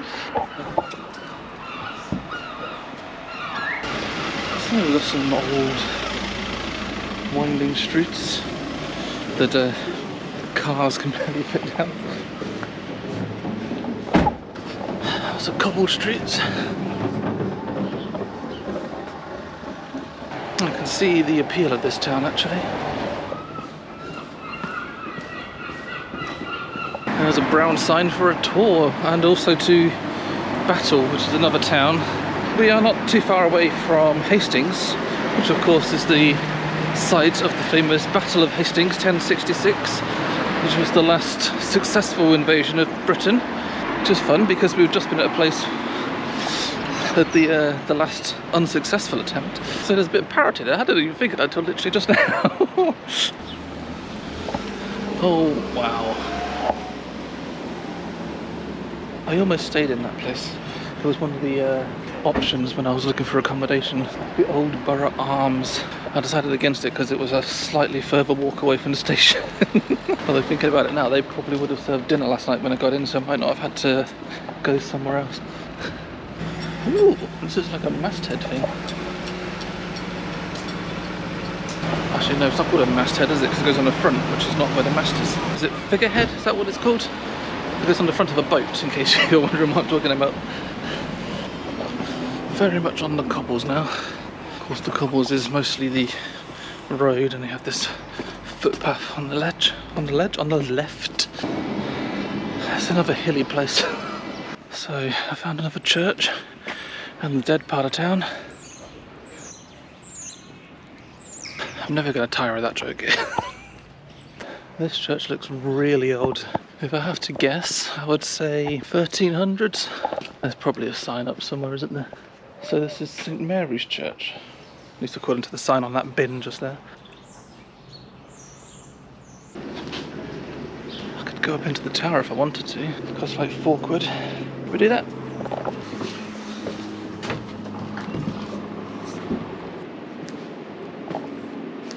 Can I go up in the tower? Yeah, sure. Thank you.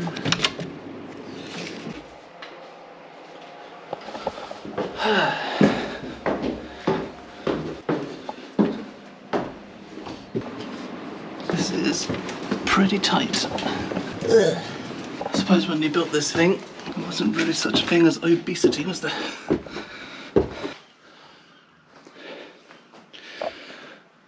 So this is clearly the bell ringing bit. That's where people stand to ring the bells. So many signs up saying don't touch the ropes, otherwise the bells will chime. I mean, I couldn't even reach it anyway. I'd need some sort of ladder.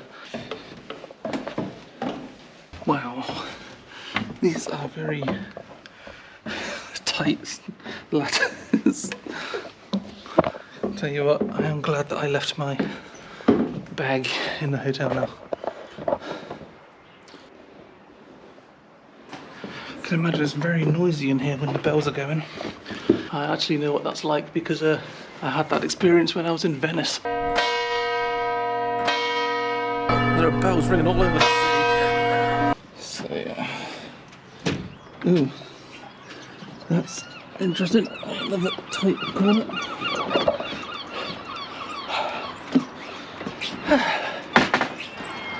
Oh wow. Look at all these moss-covered roofs.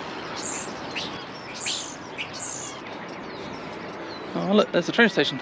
There, that's lots of white and red brick building. And over here you can see the sea. And the sea go. Bye-bye go.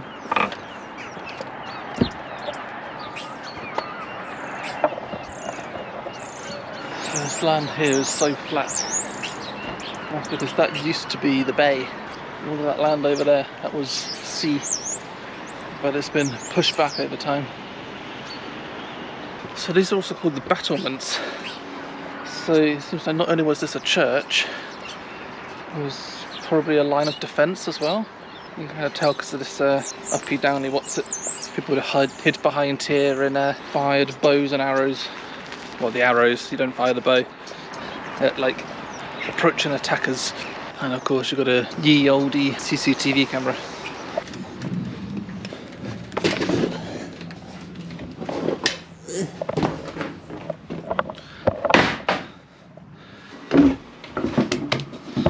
Good sign.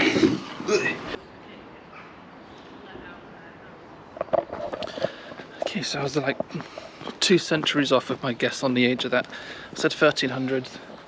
That says 12th century, which means 1100s. Yeah, that's right. I always have to check that. Because I always get it the wrong way around. Do you know what I always think about it? 20th century fox. That's my age memoir, shall we say. Because 20th century fox started in the 1900s. So there's another tower. You have to pay to enter this one again, but I don't think I will. It's not going to give you as good a view as the other one. So that's actually a castle. It's called the Rye Castle, and this is the Ypres Tower of the castle. It was built for defence, but later became a private house, and then a town court, and then a jail. It's now a museum. So it's had many different guises over the years. And down the steps you've got a really old inn. Maybe we'll check that out in a bit, but I've just seen a load of cannons.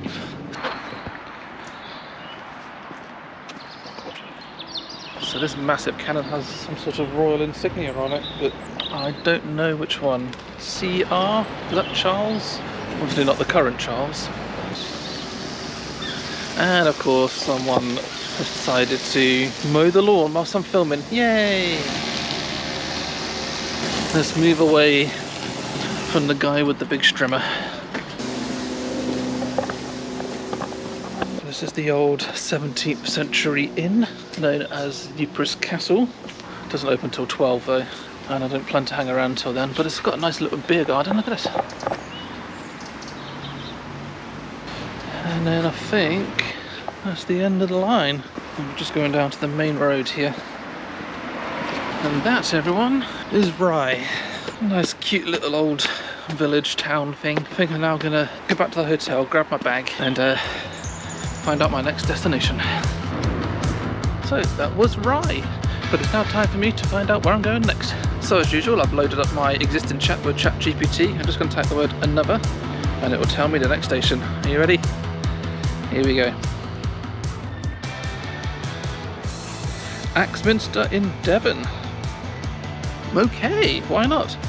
Located in the beautiful Axe Valley, this station serves as a gateway to the stunning Jurassic Coast, a UNESCO World Heritage Site known for its dramatic cliffs, fossil-rich beaches and picturesque villages. Axminster itself is a charming market town with a rich history dating back to Roman times. From the station you can explore the nearby countryside, visit the historic market square or take a scenic walk along the River Axe. Plus, the station is conveniently located near attractions such as Lyme Regis and Axe Valley Wildlife Park, making it an ideal starting point for exploring the natural beauty of Devon. I have never been to Devon. I have been to Cornwall, so I suppose technically I've been through Devon, but I've never actually stopped there. I guess I just need to find out exactly where it is and how to get there. So I want to get the 11:48 train from here going towards Ashford, which is great because I'm on the right platform for that already. And then from there get a train into Waterloo East, change to Waterloo, and then get a southwestern train all the way down to Axminster, arriving at 5:02. So it's going to be a not very long travel. This is 5 hours 14 minutes. There is another option, which is go in the opposite direction along the coast. So southern train to Hampton Park, and then change to Brighton, then another train to Havant, to Southampton, to Salisbury. Oh god, no. I really don't fancy doing that one. Well, I'm glad I'm getting near 11:48 because the 12:48 has been cancelled, so that would have scuppered things a little bit. What's weird is the station has 2 platforms, but they're sort of in a staggered formation, which is a bit strange. And also, the trains in both directions arrive at the exact same time, so 11:48 is the next train in both directions.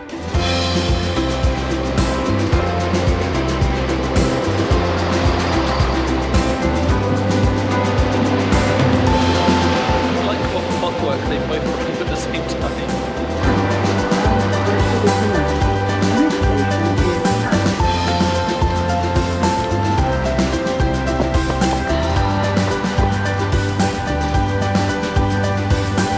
Welcome aboard the Southern Service to Ashford International. The next station is Appledore. Please keep your bags and personal belongings with you at all times.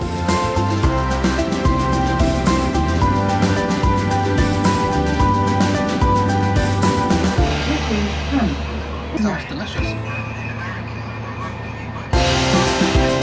We're now approaching Ashford National where the train will terminate. Please don't get to your personal belongings and mind the exit train at the platform. Okay.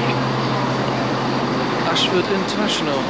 The app did say that I should get the train going to Waterloo East from here, but I decided to instead take the high-speed line again into St Pancras just because I fancy another ride on it, and then I could get the Thames Link down south. There are usually plenty of seats available on this train. That's funny because there are usually plenty of seats available on this train. There are usually plenty of seats available on this train.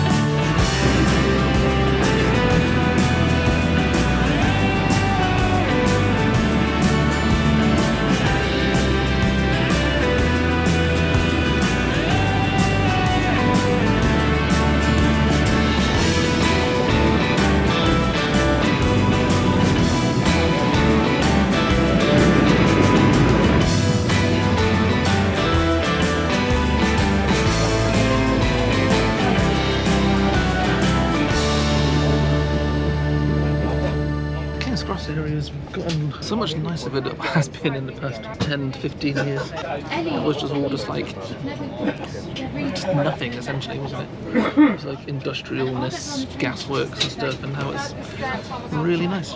Pretty much. Shame I haven't got time to explore it right now though. Well, you took the train to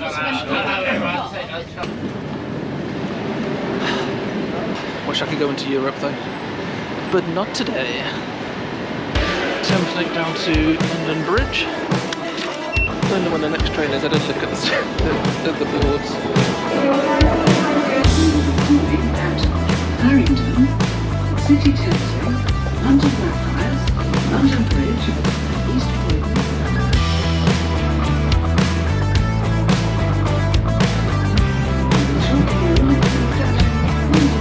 I love this station.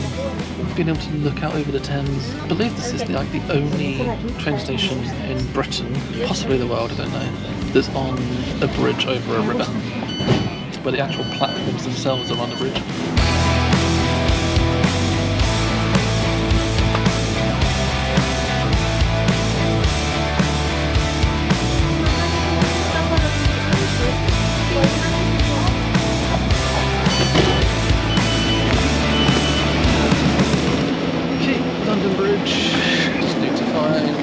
Any train that goes to Waterloo East now. From 3, I guess, to Charing Cross. 9 minutes. That says Callan Street. I'm confused now. I'm saying platform 9 now. Alright, fine. Just change your mind. Why not? Alright, we go to Charing Cross. 3 minutes.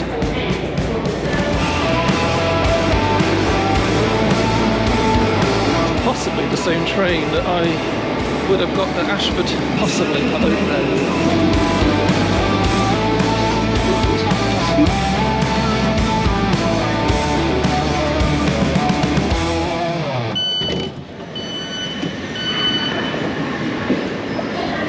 Okay, now it's just an easy change down this passage to Waterloo.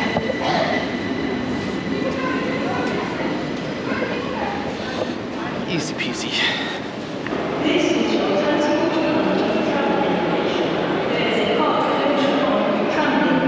This is a bit of a novelty for me mid-travel. I've actually got time to sit down and eat some lunch. The train doesn't leave for another 45 minutes or so, so I just need to find somewhere to sit down and eat. What have we got here? Udon noodles? Nah, noodles will be far too messy.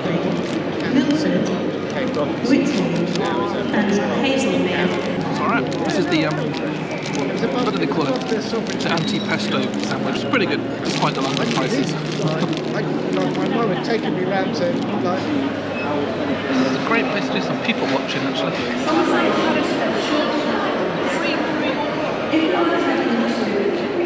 It's been called number 9. Straight through to Axminster. Yes. For some reason I can't say Exmouth. Well, it's not Exmouth, it's Axminster.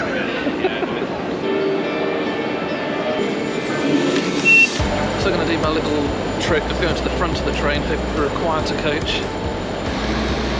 Out into the sun by the looks of things. Okay, let's get on board. This is the front coach.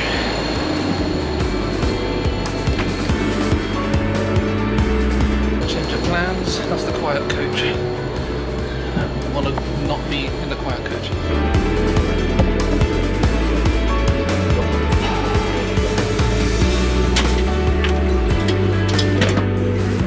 Just about fits. Hopefully. It's kind of hanging off the edge.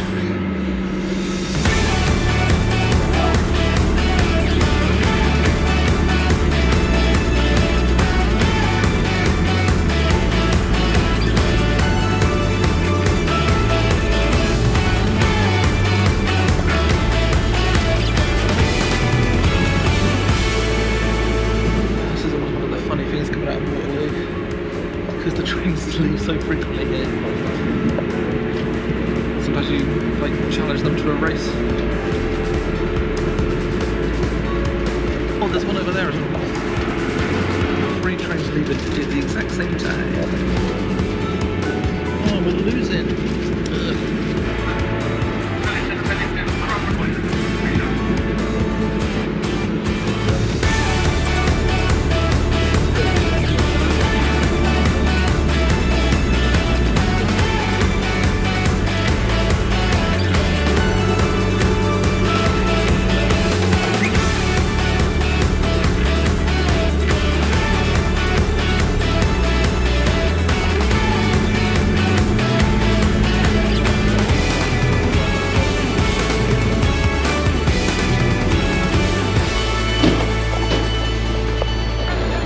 To Axminster. Looks like a pretty small station. It's a very thin platform. So this town is very historic. According to my research, there's evidence that it existed back in 300 BC, which is a long time ago. Literally means a minister on the River Axe. Minister being like a church or something. Train station opened in 1860, but the hotel I put myself in tonight, unknowingly, I just booked the only one that was available. That was built in 1760, so it's makes it 264 years old. It used to be an old coaching station. We'll get into details about that when we find it. You can actually access the Jurassic Coast here by buses. But unfortunately it's getting a bit late, and so I won't be doing that. How do we get out of here? I think this way, via the Tesco. So of course this was also registered in the Doomsday Book, because it's like that old. There are a few things to see around here, but I think it's another one of those places where like everything is well old, so it's more historical rather than anything else. Which is fine. One thing you might actually know Axminster for, I mean I certainly didn't, but my research showed me, is carpets. So but essentially some dude who lives around here invented a machine to weave carpets, and the technology is still being used today, and they're actually known as Axminster carpets. They still make them here, but unfortunately it's not one of those geographically protected names, so literally anyone can make Axminster carpets just using a technique. So trying to find where they actually make Axminster carpets in Axminster is virtually impossible. And there's the Guild Hall, which is essentially just a meeting hall. I'll just check to see if there's anything going on there. And tonight there's a speed dating event. It's not for me, I have a wife, so I don't need that. So here's Church Street. And guess what's on it? Church. Oh look, there's a sign for a public garden, but that looks to be closed at the moment. Let's just check it out anyway. Oh yeah, it has a padlock on it. So it's public access, but only at certain times of day, I'm guessing.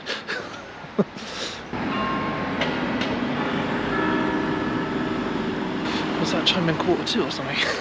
or 15:15 5:15 it is. So this is St Mary's Church, which is actually the same name as the church in Rye, which is where I was this morning. So I've basically gone from St Mary's to St Mary's. I can't even make my usual joke about it being the dead part of town, because as far as I can see there's one gravestone. One solitary gravestone. Must be quite an important person. Shall we go check that out? It doesn't even have any engravings on it. So maybe it's not a gravestone, or it's just like an unknown soldier type situation maybe. Well, there's a tomb over here though.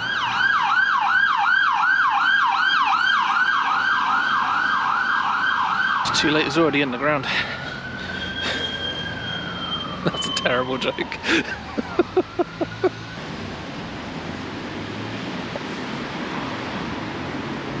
Wow, that's an interesting looking tree. And some stained glass here. It looks look more interesting from the inside. Oh, I even have a millennium window. Brand new window for the year 2000. Everyone was going crazy for the year 2000. There's like this big thing that he's celebrating. So everything was called Millennium this, Millennium that. You had the Millennium Dome and the Millennium Stadium in Wales and the Millennium Bridge. Everything was Millennium, Millennium, Millennium. There's even an episode of Dinner Ladies called Millennium because the other person couldn't pronounce Millennium right. And over here we have a community waffle house. Sounds fun. Although I don't think they sell waffles, I think they just sell bric-a-brac. Model railway in here.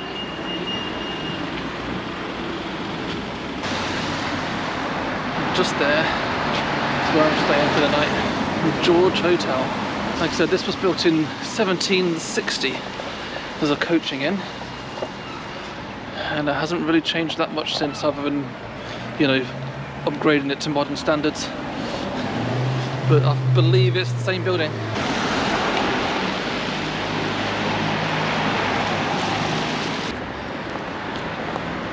Hi, love, you okay there? Hi, yes. Checking in for the night? Yes, of course. Are you having dinner? Yeah, what's the time now? It's like almost 5:30. Almost 5:30. Yeah. Let's book for like 7:30 then? 7:30, yeah.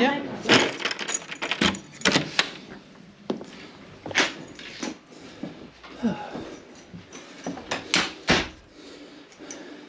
Home for the evening.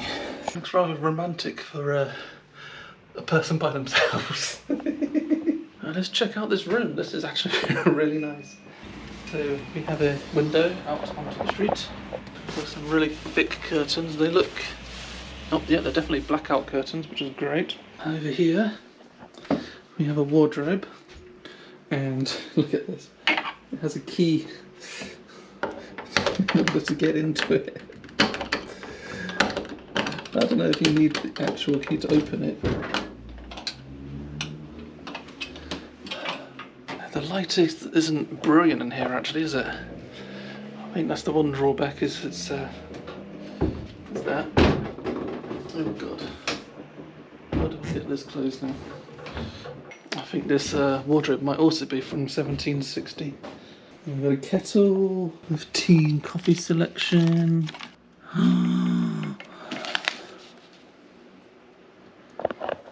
The Holy Grail.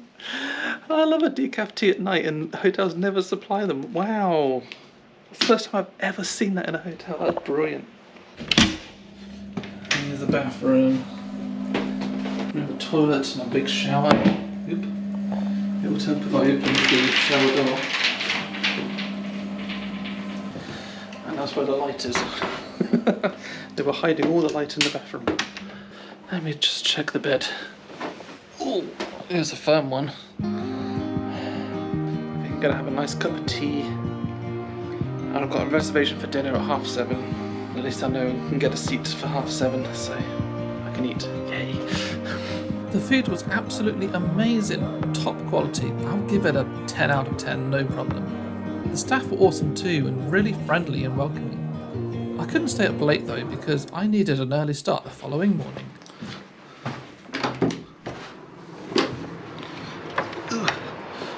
Okay, That was goodbye to the George Hotel and hello to something new. This is actually the end of my journey. Almost. I'll let you know what's going on in a minute. Thank you for watching. I have had a great time exploring this country and seeing all the random things it has to offer. If you have missed any episodes, I'll link to a playlist at the end of this episode so you can go back and watch any episode you might have missed. But this isn't the end. But I have one more episode to go. Next week there's going to be a full retrospective where I'm going to review the entire trip in one go, show you deleted scenes, additional insights. But right now I've got a very important appointment to make and someone I have to meet. Let's go.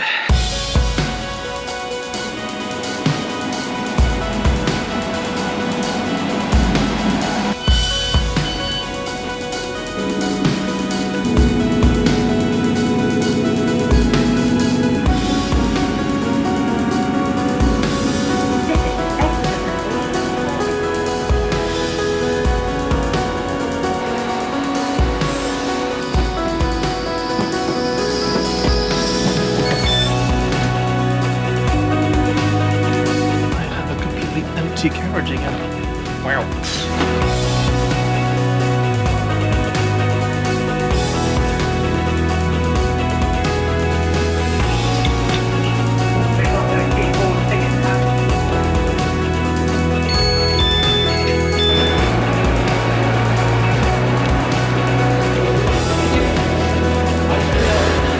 Hey, there she is.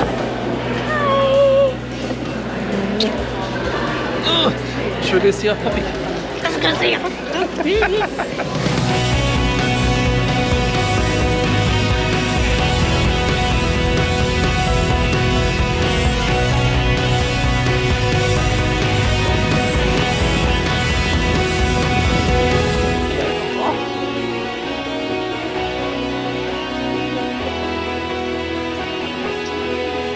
You are cute, as you are. Are you ours? Are you going to be ours? Do you have the potential to be Drax? Hey? So you're going to come on some adventures with us in the future? Oh yeah. Or is it going to be you or one of your brothers? Oh, have you smelled the breath? Yes. Do you know what I mean by puppy breath? I've just been licked, so...